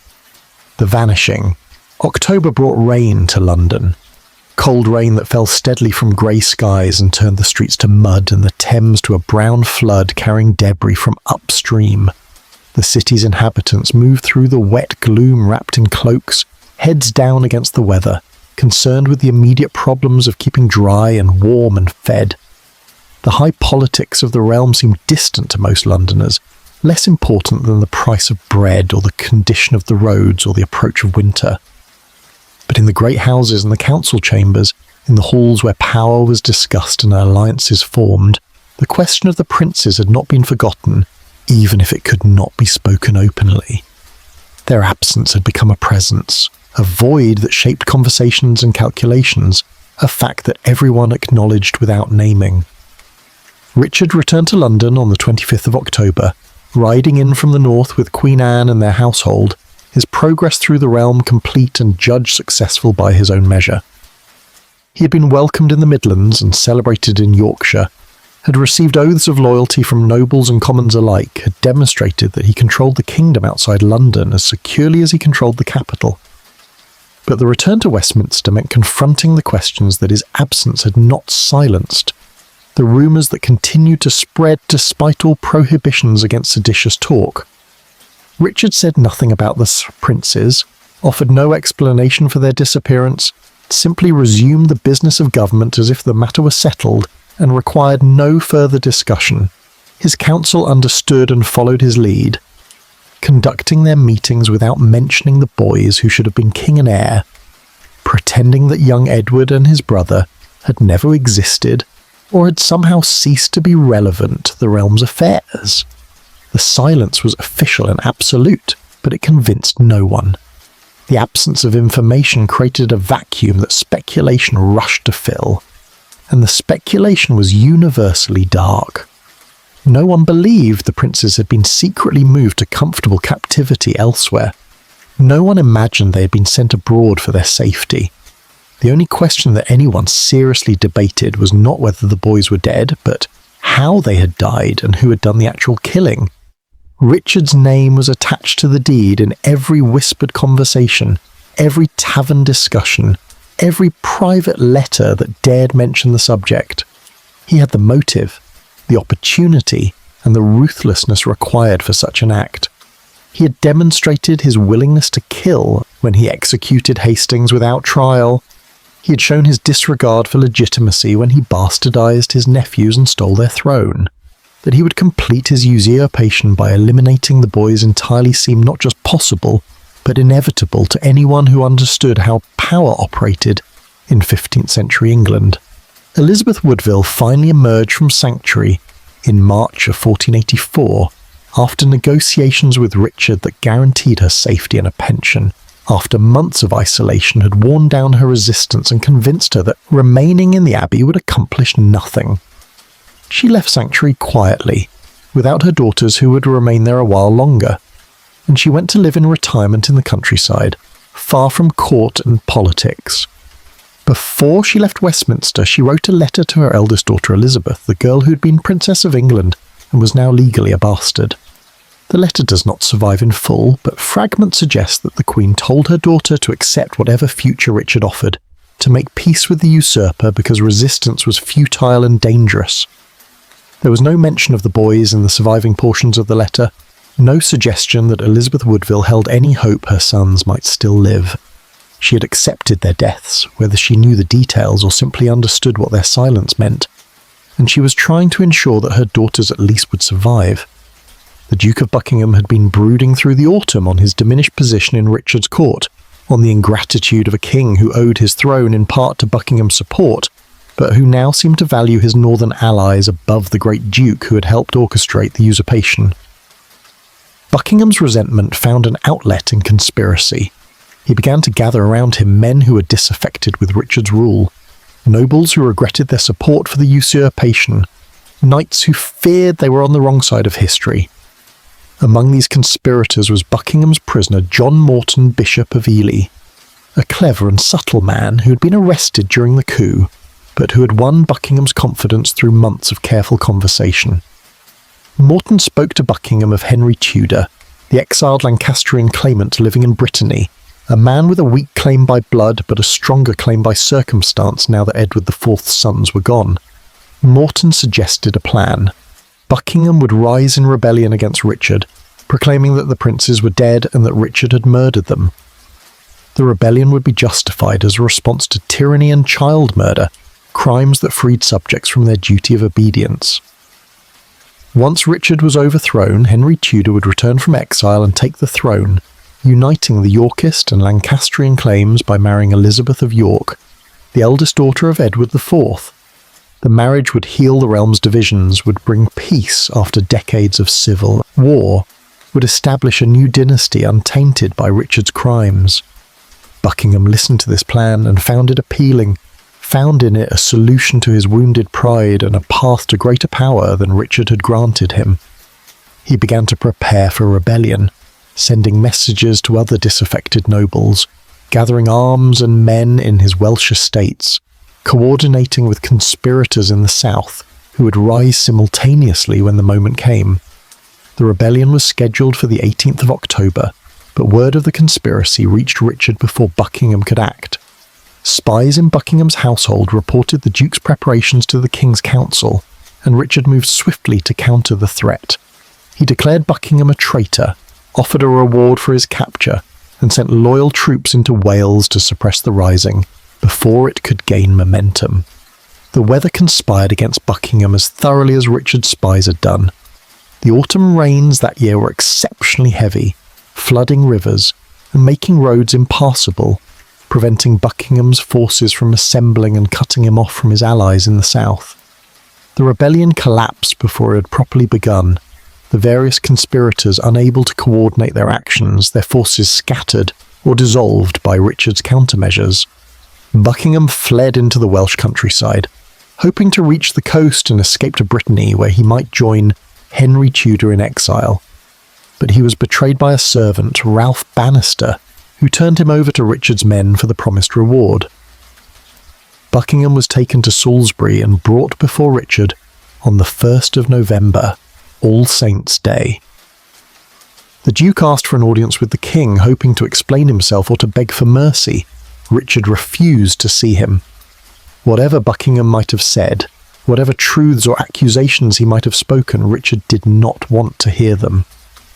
The execution was carried out the next day in Salisbury marketplace, Buckingham kneeling at the block and offering his neck to the axe. His head was struck off with a single blow and displayed on a pike as a warning to anyone else who might consider rebellion. The conspiracy he had led died with him, and Richard had survived his first serious challenge to his rule. But the rebellion, though it failed, had crystallized something important in the realm's political consciousness. Buckingham had openly declared that the princes were dead, had accused Richard of murdering them, had made their deaths the justification for his rising. The accusation had been public and explicit, and Richard had not denied it, had offered no evidence that the boys still lived, had simply executed Buckingham for treason without addressing the substance of the charge. His silence was taken as confirmation. The rebellion might have failed, but its central claim was accepted as true by increasing numbers of Richard's subjects. The princes were dead, murdered by their uncle, and Richard was a tyrant and a child killer who ruled by terror rather than legitimacy. Henry Tudor in Brittany watched these events unfold and understood that the political landscape had shifted in his favour. The princes' deaths, if they were indeed dead as everyone now assumed, had removed the primary Yorkist claimants and created an opening for someone with Lancastrian blood to assert a claim to the throne. Henry's claim was weak by the strict standards of hereditary succession, descending through his mother from John of Gaunt, through a line that had been explicitly barred from the throne generations earlier. But weak claims could be strengthened by circumstances, and the circumstances of 1484 were extraordinarily favourable to an exiled pretender who promised to end tyranny and restore legitimate rule.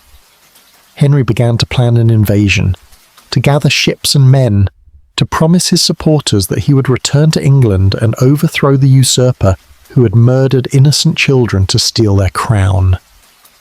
Through the winter of 1483 and into 1484, Richard worked to strengthen his position against the threat he knew was coming. He fortified castles along the southern coast where an invasion might land. He placed loyal men in command of the coastal defences, gave them resources and authority to resist any landing force. He issued proclamations against Henry Tudor, declaring him a traitor and a pretender with no legitimate claim to the throne, offering rewards for his capture. He attempted to negotiate with the Duke of Brittany for Henry's extradition, though the negotiations failed and Henry managed to escape to France, where he found more sympathetic support. Richard understood that he faced not just a military threat, but a moral one, that Henry's invasion would be framed as a crusade against tyranny and child murder, that men who had accepted Richard's usurpation might balk at supporting a king accused of killing his own nephews.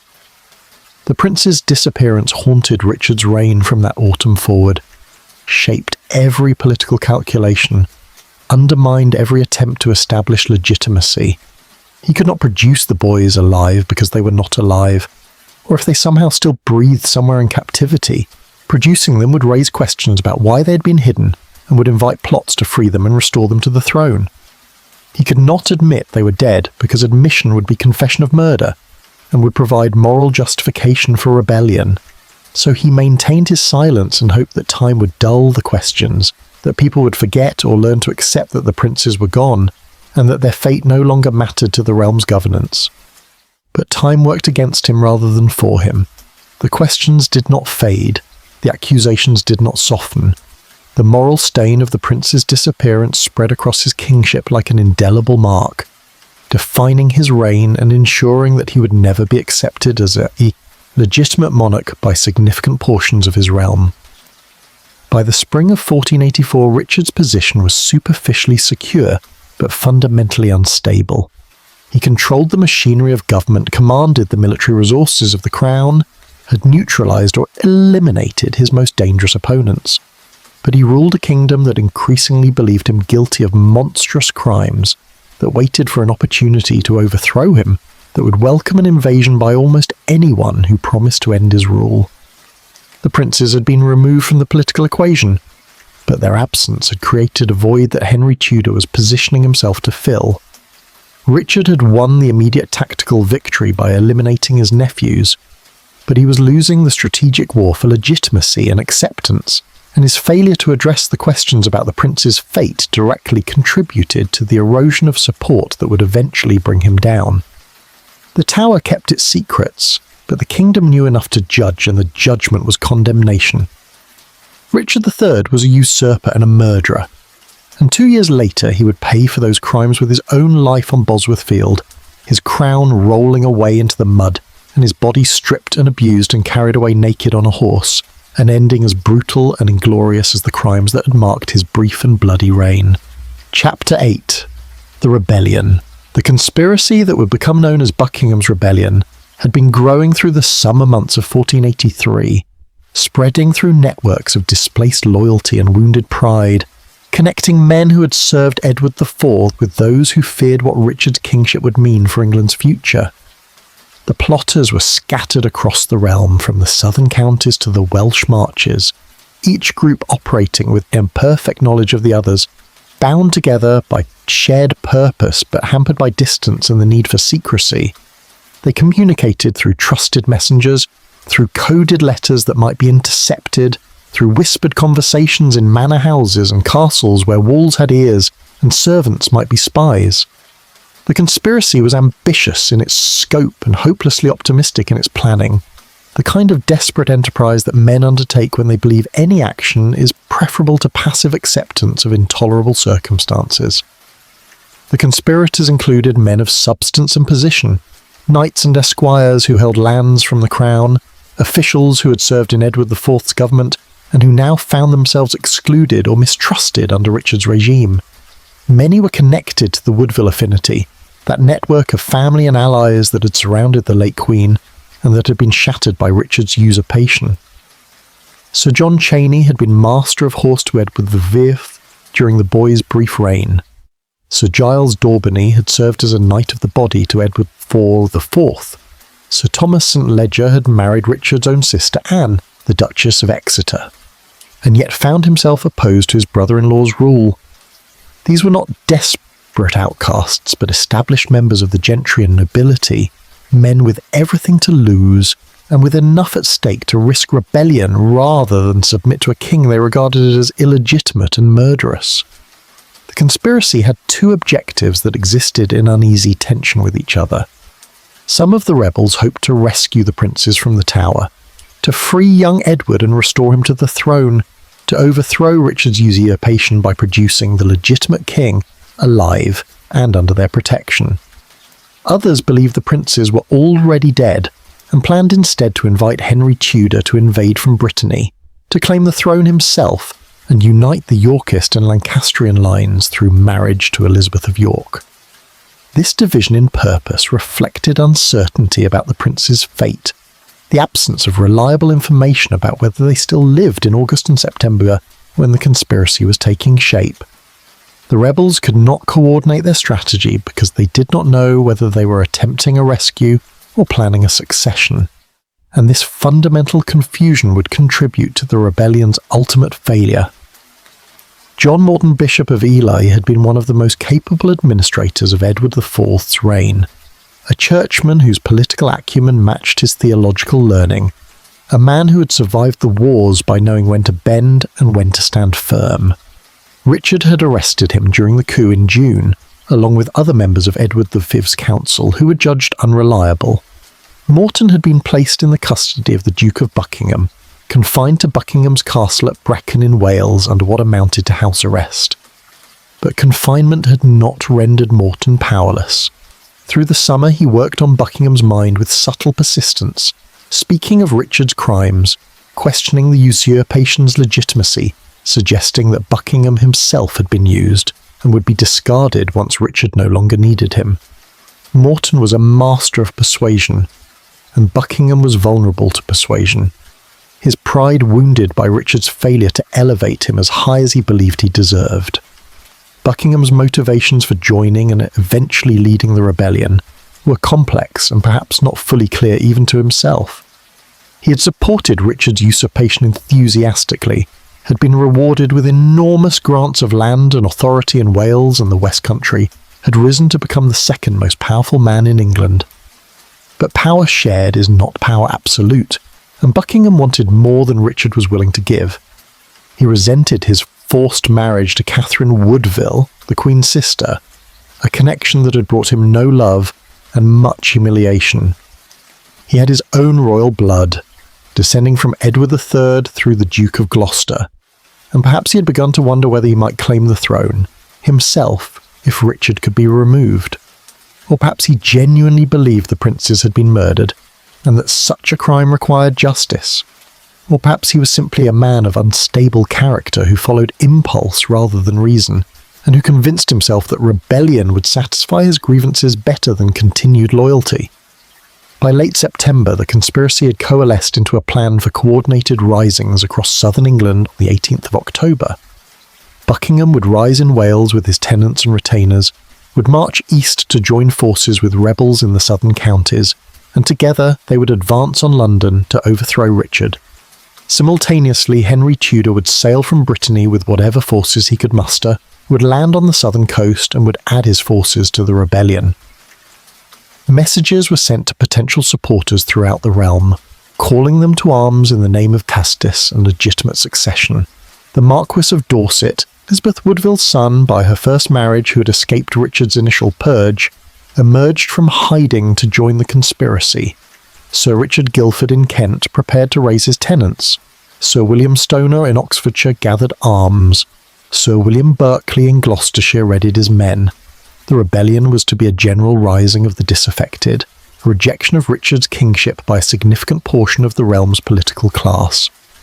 But conspiracies require secrecy to succeed, and this conspiracy was too widespread to remain secret. Richard's agents infiltrated the plotting networks, his spies reported on the preparations, his informers revealed the names of conspirators and the dates of the planned risings. By early October, Richard knew that rebellion was coming, knew who was involved, knew that Buckingham had turned against him. He acted with characteristic decisiveness, moving to suppress the conspiracy before it could fully materialize. He issued commissions of array to loyal supporters in the affected regions, giving them authority to raise troops and put down any disturbances. He sent orders to his military commanders to prepare for action. He proclaimed Buckingham a traitor and placed a price on his head, £1,000 for his capture, an enormous sum that would tempt anyone in Buckingham's vicinity to betray him.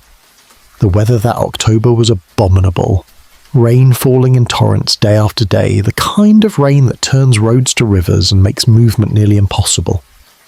The Severn flooded its banks, isolating Buckingham in Wales and preventing him from marching east to join his allies. The Wye overflowed, drowning the valleys and cutting communication routes. Buckingham's tenants, summoned to follow their lord in rebellion, looked at the flooded landscape and decided that loyalty had its limits, that drowning in Richard's service was bad enough, but drowning in rebellion against Richard was worse. They deserted in large numbers, slipping away from Buckingham's camp and returning to their homes, leaving the Duke with a fraction of the force he had expected to command. The rebellion in the south proceeded without Buckingham's support, the various risings occurring more or less on schedule, but without coordination or adequate strength. In Kent, the rebels seized several towns and proclaimed Henry Tudor as king, but Richard's forces moved quickly to contain them. In Wiltshire, risings were suppressed before they gained momentum. In Berkshire, the rebels gathered, but dispersed when they learned that Buckingham was not coming to reinforce them. Throughout the southern counties, the pattern repeated itself, small groups of armed men rising in rebellion only to find themselves isolated and outnumbered, facing royal troops commanded by experienced captains who had fought in the wars of the previous generation and who knew how to crush rebellion efficiently. The conspiracy was collapsing, undone by weather and poor coordination and Richard's swift response, and the rebels understood too late that they had underestimated their enemy and overestimated their own support. Henry Tudor sailed from Brittany on the appointed day with 15 ships and approximately 500 men, a pitifully small force for an invasion, but all he had been able to gather with the limited resources available to an impoverished exile. The Channel crossing was rough, the same storms that were flooding Wales and England, creating dangerous seas that scattered Henry's small fleet. He reached the English coast near Plymouth on the 19th of October, the day after the planned risings, and found no rebel army waiting to greet him, no indication that the rebellion had succeeded, or even that it was still ongoing. He sent boats ashore to make contact with the local population, but the people who came down to the beach warned him that Richard controlled the area, that the rebellion had failed, that landing would mean certain capture and death. Henry believed them and ordered his fleet to turn back to Brittany. He had come within sight of the throne he dreamed of claiming, and prudence forced him to sail away, having accomplished nothing except to demonstrate his willingness to risk the attempt. Buckingham's situation grew more desperate as October advanced. His army had melted away, his allies in England had been defeated or dispersed, his rebellion had become a personal flight from Richard's justice rather than a serious military campaign. He abandoned his camp and went into hiding, moving through the Welsh countryside with a handful of loyal servants, hoping to reach the coast and escape by sea to Brittany. But Wales was Richard's territory, held by men who owed the king their loyalty, and who knew that £1,000 was more valuable than any loyalty to a defeated rebel. Ralph Bannister, one of Buckingham's own servants, betrayed his master to Richard's officers on the 1st of November. Buckingham was captured and brought under guard to Salisbury, where Richard was coordinating the suppression of the rebellion. The Duke asked for an audience with the king, still hoping perhaps that his rank would protect him, that Richard would hesitate to execute so great a noble, that some explanation or plea might save him from the axe.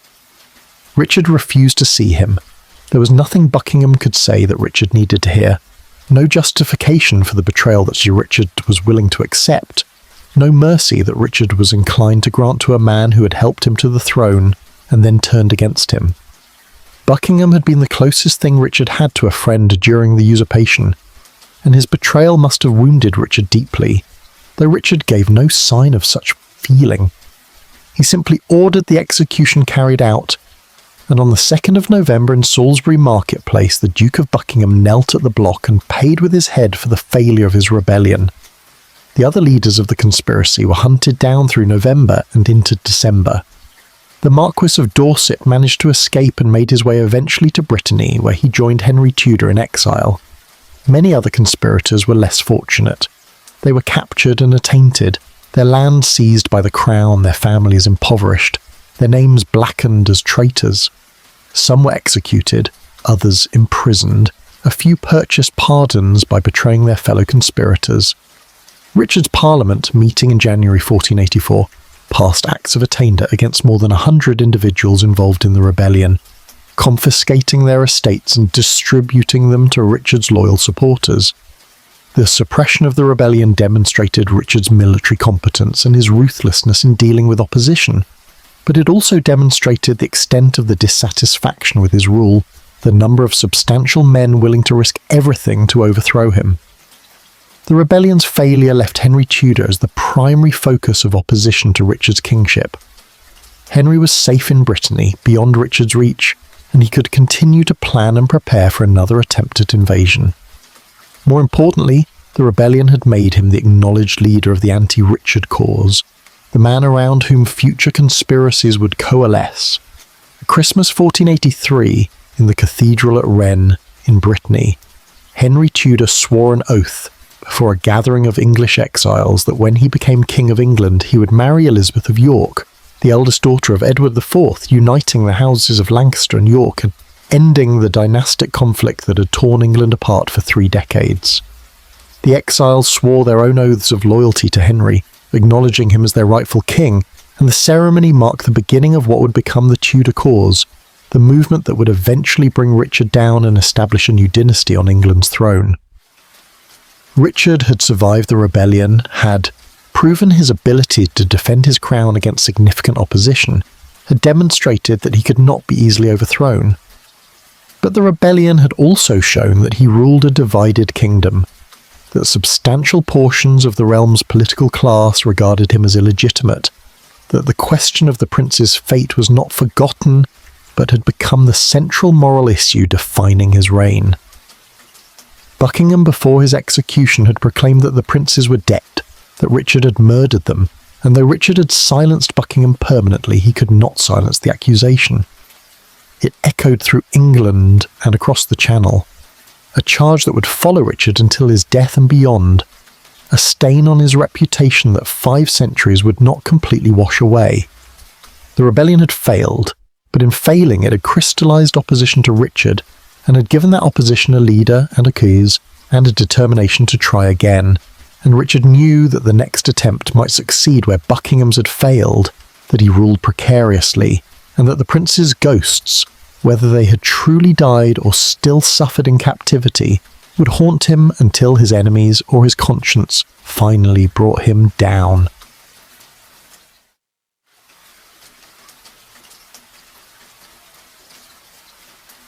Chapter 9. The Bones Beneath. Nearly 2 centuries passed before the Tower surrendered any evidence of what had happened in the summer of 1483. Richard III had been dead for 187 years, killed at Bosworth and buried hastily in an unmarked grave that would itself be lost and then rediscovered centuries later. The Tudor dynasty that overthrew him had risen and fallen, replaced by the Stuarts, and England had endured civil war and revolution, had executed one king and restored another, had transformed itself from medieval kingdom into something approaching a modern state. The Tower of London stood unchanged through all these upheavals. Its walls witnessed countless executions and imprisonments, its reputation as both palace and prison firmly established in the national consciousness. The story of the princes had become legend, told and retold, adapted by playwrights and chroniclers, transformed into moral fable about the dangers of tyranny and the consequences of ambition. But the truth of what had happened to them remained unknown, locked somewhere in the tower's stones or buried in its soil. The year was 1674, the reign of Charles II. England newly restored to monarchy after the chaos of Cromwell's Commonwealth. The tower was undergoing renovations, workmen employed to modernise and repair the ancient fortress, to adapt it for contemporary needs while preserving its historical significance. In August of that year, a crew was working on the White Tower, removing an old wooden staircase that connected the royal apartments to the lower floors, a staircase that had become unsafe and was being replaced with more substantial construction. The foreman directed his men to dig out the foundations of the old stair, to clear away the rubble and detritus that had accumulated over centuries, to prepare the ground for new footings. The work was routine, the kind of demolition and excavation that happened constantly in old buildings, and no one expected to find anything of significance buried beneath a forgotten staircase in a dark corner of the tower. The workman's spade struck something solid about 10 feet below the surface, something that was not stone or clay but felt different, more yielding. They cleared away the surrounding earth and found a wooden chest, old and partially decayed, buried deep beneath the staircase foundations. The chest was roughly made, unadorned, the kind of simple container that might hold tools or supplies, not obviously significant. But when they pried it open, they found not tools, but bones, small bones, the unmistakable remains of children. 2 skeletons lay intermingled in the chest, the bones jumbled together as if the bodies had been placed there hastily without ceremony or care. The skulls were present, though damaged. The long bones of arms and legs, the ribs, the vertebrae, all mixed together in the confusion of nearly 200 years of decay and disturbance. The workmen stepped back from their discovery, understanding immediately that they had found something significant, something that might be the answer to a mystery that England had debated for generations. Word of the discovery reached the king within days. Charles II was interested in history, particularly in the history of his own office, and the possibility that the princes in the Tower had been found intrigued him greatly. He ordered that the bones be examined by the royal physicians, that an investigation be conducted to determine if these remains could be those of Edward and Richard, Duke of York. The examination was rudimentary by modern standards, relying on visual inspection and measurement rather than the scientific techniques that would be developed in later centuries. The physicians reported that the bones appeared to be those of 2 children, one approximately 12 years old and the other approximately 9, roughly the ages the princes would have been at the time of their disappearance. The location of the burial was significant as well, beneath a staircase in the White Tower not far from the royal apartments where the boys had been lodged. The chest showed no signs of having been disturbed since it was buried, suggesting that this was the original burial site rather than a later interment. Charles II accepted the physician's conclusion that these were indeed the remains of the murdered princes. He ordered that they be given honourable burial, that the wrong done to them nearly 2 centuries earlier be partially redressed by treating their remains with the respect due to royalty. In 1678, the bones were placed in a marble urn designed by Christopher Wren, the great architect who was rebuilding London after the Great Fire. The urn was installed in Westminster Abbey, in the Henry VII chapel built by the Tudor king who had overthrown Richard III, placed on a shelf above the tomb of their grandfather Edward IV. The inscription on the urn identified the remains as those of Edward V and his brother Richard, Duke of York, murdered by their uncle Richard III, and declared that Charles II had commanded their proper burial after their bones had been found in the Tower.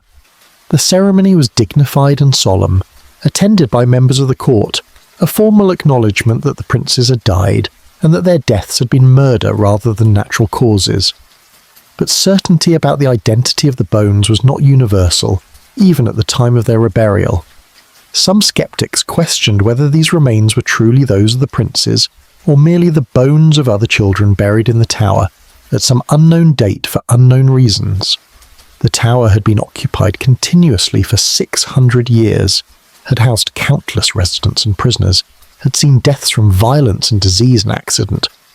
Children had lived and died there, servant children and prisoners' children and the children of Tower officials, and any of them might have been buried within the fortress walls. The examination conducted in 1674 had been superficial, more an exercise in confirming what people wanted to believe than a rigorous scientific investigation. The ages of the skeletons had been estimated roughly, the identifications made on the basis of location and assumption rather than definitive evidence. The bones might be those of the princes, but they might equally be those of other unfortunate children whose identities were lost to time. In 1933, more than 250 years after Charles II's burial, the bones were briefly examined again at the request of archaeologists and historians, who hoped that modern scientific methods might provide more definitive answers. The urn was opened and the remains photographed and measured by experts using the techniques available in the early 20th century. The examination confirmed that the bones were those of 2 children, but the age estimates varied depending on which bones were analysed and which methods were used. Some evidence suggested ages consistent with the princes at the time of their disappearance, approximately 12 and 9 years old. Other evidence suggested slightly different ages, perhaps 10 and 13, which would not match the princes' known ages. The sex of the skeletons could not be determined with certainty from the bones alone. No definitive marks of violence were visible on the remains, though strangulation or smothering would leave no trace on bones. The scientific examination of 1933 was more thorough than that of 1674, but it produced no conclusive proof that these were the princes' remains. only evidence that was consistent with such an identification but not exclusive to it. The question of whether to conduct modern DNA analysis on the bones has been debated for decades. Such analysis might provide definitive proof of identity by comparing the DNA from the Tower bones with DNA from known relatives of the princes, descendants of their sisters, or other members of the royal family whose remains have been identified with certainty. But Westminster Abbey, where the bones are kept, has consistently refused permission for such testing, arguing that the remains should not be disturbed, that the princes have been given Christian burial and should be left in peace, that scientific investigation would be a violation of the sanctity of their rest. The decision has frustrated historians and scientists who believe that modern forensic methods could finally answer the question of whether the Tower bones are truly those of Edward V and his brother, or whether the mystery remains unsolved despite the discovery in 1674.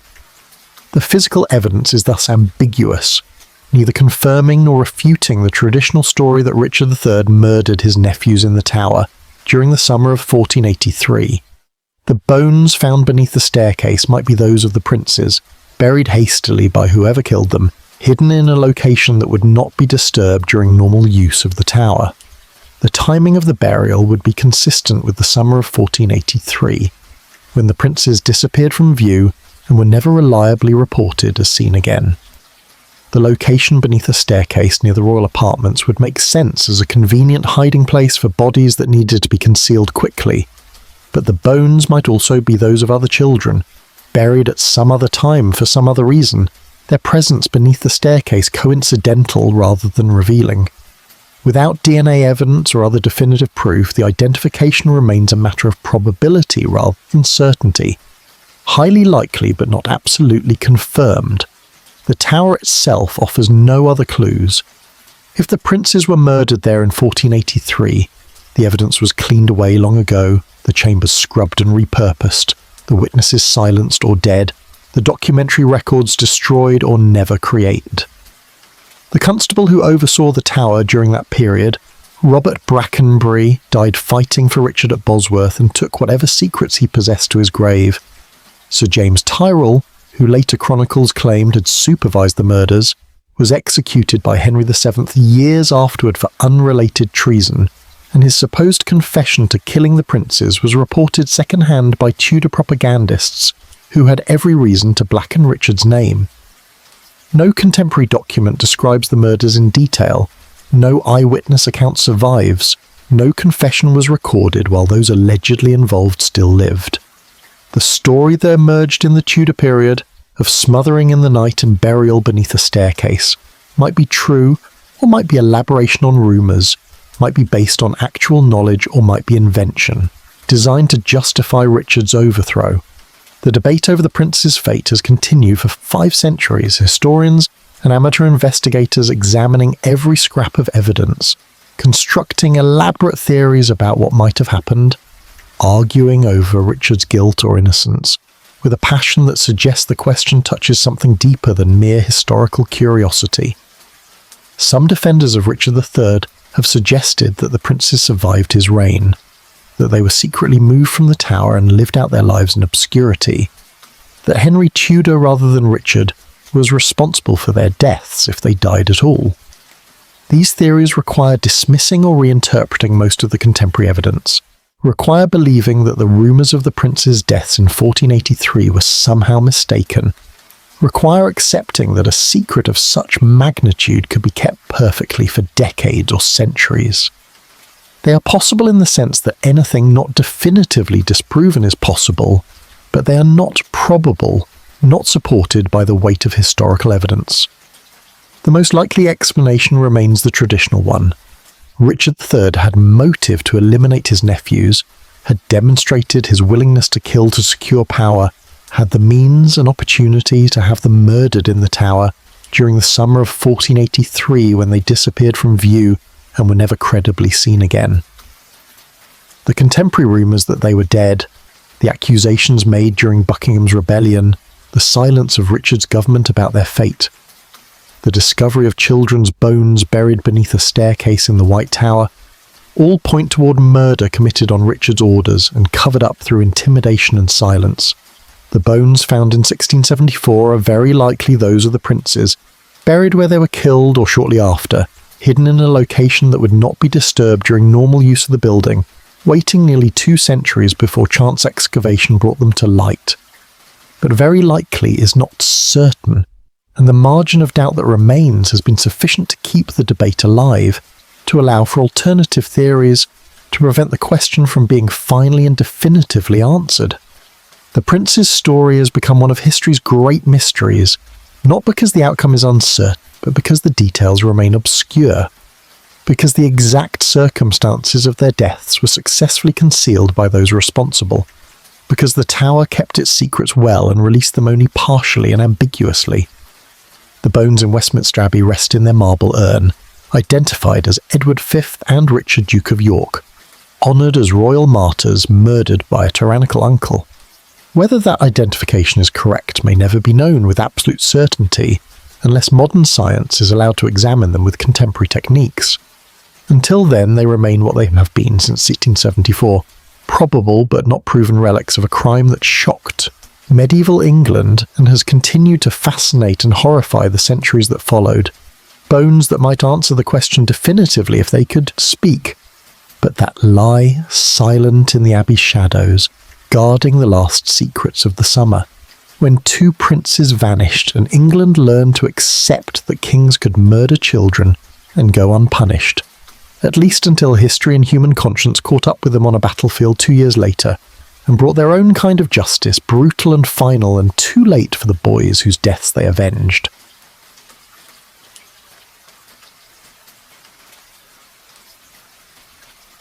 Chapter 10. The Weight of Silence. The question has never been answered with the finality that history sometimes achieves with other mysteries, other crimes, other moments when the past seems to surrender its secrets complete and unambiguous. 5 centuries have passed since the summer of 1483, 500 years of debate and investigation and a passionate argument over what happened to 2 boys in the Tower of London, and still no confession exists in contemporary records, no eyewitness testimony survives from participants willing to describe what they saw or did. No document written in that year by someone who knew the truth has ever come to light, declaring definitively that the princes were murdered on such a date by such many as on the orders of their uncle the king. The silence that Richard III imposed in life has persisted beyond his death, has outlasted his dynasty, and the dynasty that overthrew him has survived into an age when forensic science might solve the mystery, if only permission were granted to apply modern methods to the bones that rest in Westminster Abbey.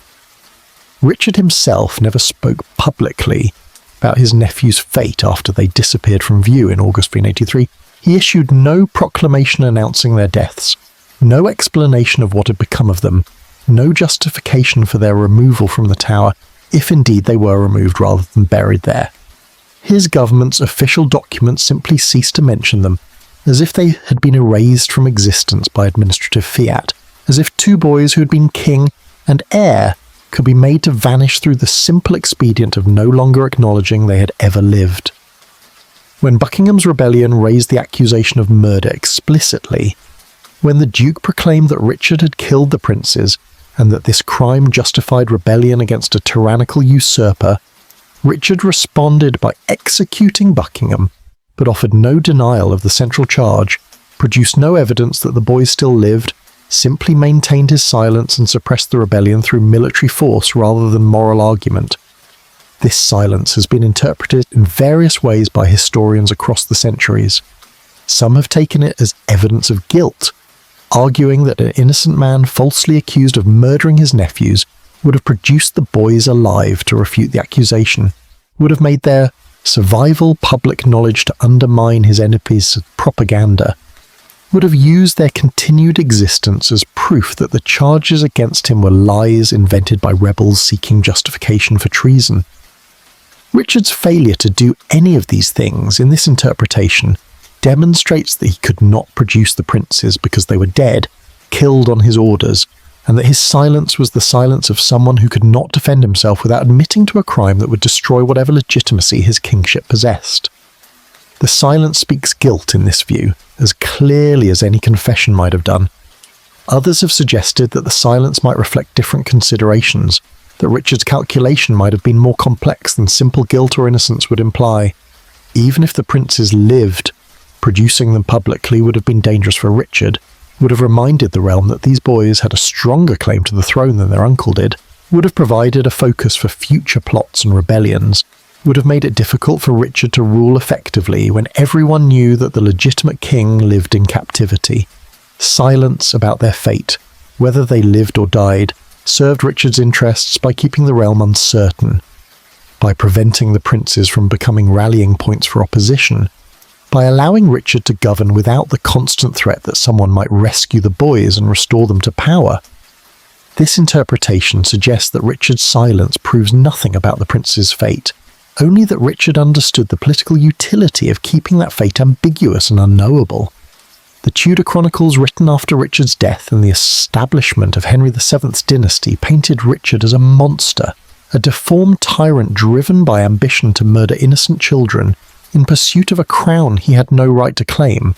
Thomas More's History of King Richard III, written in the early 16th century, provided detailed descriptions of the murders that More claimed to have learned from witnesses, including the story of Sir James Tyrrell being sent to the Tower with orders to kill the princes, of the two men who smothered the boys in their sleep, of the hasty burial beneath a staircase.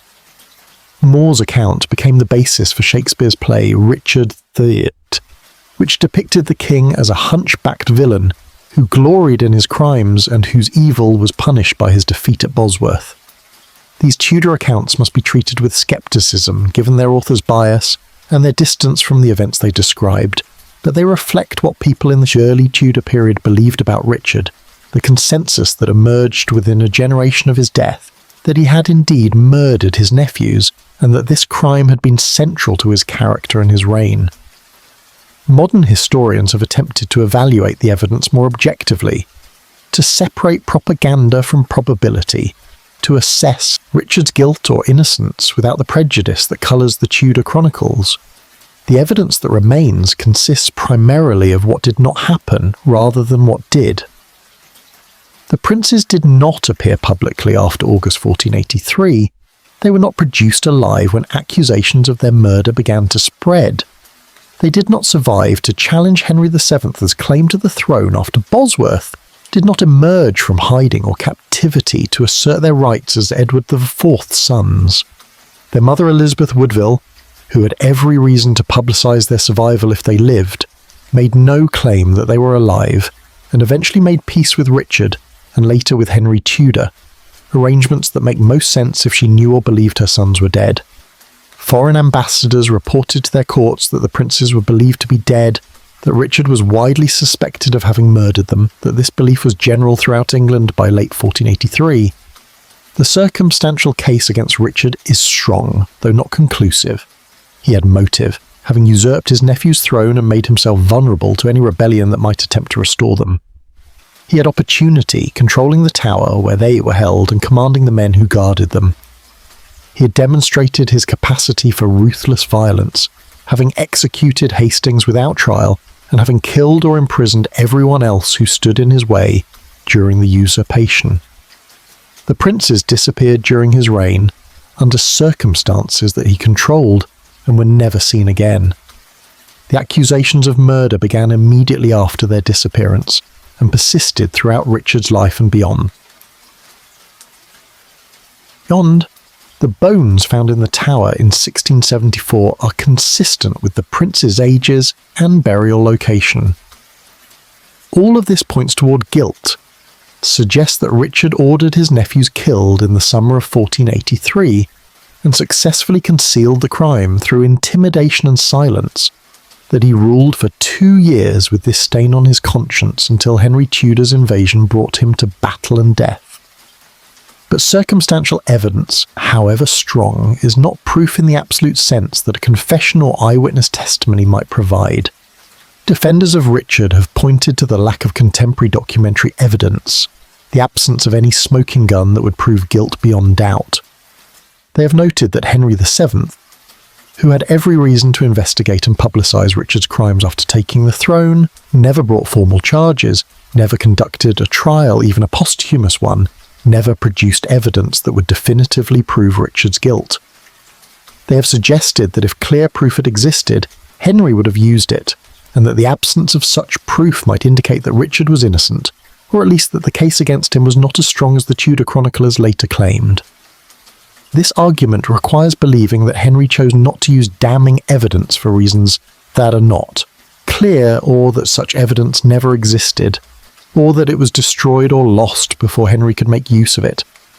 The mystery endures because certainty is impossible, because the men who knew what happened kept silent and died without confessing, because documents that might have clarified the matter were never written or did not survive, because the physical evidence is ambiguous and may remain so unless modern scientific investigation is permitted. The question of the prince's fate has become one of history's great unsolved problems, debated endlessly by scholars and amateur enthusiasts, the subject of countless books and articles and television documentaries, a historical puzzle that attracts attention precisely because it cannot be solved definitively with the evidence available. Some mysteries are solved eventually, new documents discovered or new analytical techniques applied that finally provide answers to questions that have persisted for generations. This mystery may be different, may be fundamentally unsolvable, because the key evidence was deliberately destroyed or was never created, because the crime, if crime, it was occurred in darkness and was meant to remain hidden forever. Richard III was killed at Bosworth Field on the 22nd of August 1485, 2 years and 1 month after the princes disappeared from the Tower. He died fighting, cut down in the melee, when his charge toward Henry Tudor's position was surrounded and overwhelmed, his crown falling from his head and supposedly being found in a hawthorn bush and placed on Henry's head on the battlefield itself, symbolic transfer of power from York to Tudor, from the old order to the new. Richard's body was stripped and abused, slung naked over a horse and carried to Leicester, where it was displayed publicly for 2 days to prove he was truly dead, then buried hastily in the church of the Grey Friars with no monument or marker. His grave was lost when the monastery was dissolved under Henry VIII, and for centuries it was believed that his remains had been thrown into the River Soar. In 2012, his skeleton was discovered beneath a car park in Leicester, identified through DNA analysis and archaeological evidence, the spine curved with scoliosis, the skull showing the massive wounds that had killed him. A dramatic rediscovery that briefly reignited public interest in Richard and his reign. The discovery of Richard's bones allowed scientists to study him with modern forensic methods, to reconstruct his appearance, to analyze his injuries and his physical condition, to learn things about him that contemporary documents had not recorded. But it did not answer the question about the princes, could not provide evidence about what he had ordered or what he had known, could tell us about his body but nothing about his conscience or his guilt. The bones in Westminster Abbey, if they are indeed those of Edward V and Richard Duke of York, could provide such answers if DNA analysis were performed, and if their identity could be confirmed through comparison with known relatives. But until such permission is granted, if it ever is, the question remains open, the mystery unsolved, the silence unbroken. England has lived with this uncertainty for 5 centuries, has incorporated the mystery into its national story, has made the princes in the Tower a symbol of innocence destroyed by ambition, of children murdered by those who should have protected them, of power's capacity for absolute corruption.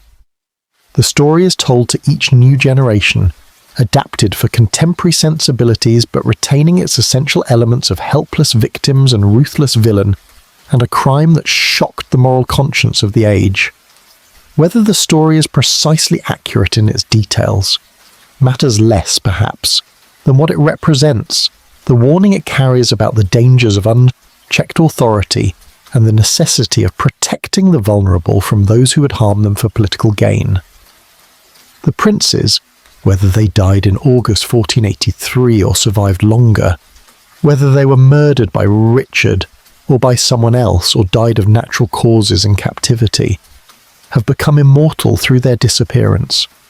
Their names remembered when the names of most medieval children are long forgotten, their fate debated and investigated and mourned across the centuries. The Tower still stands beside the Thames, its walls unchanged in their essential structure from the 15th century, still serving as historic monument and tourist attraction. still holding within its stones the memory of all who lived and died there across 900 years.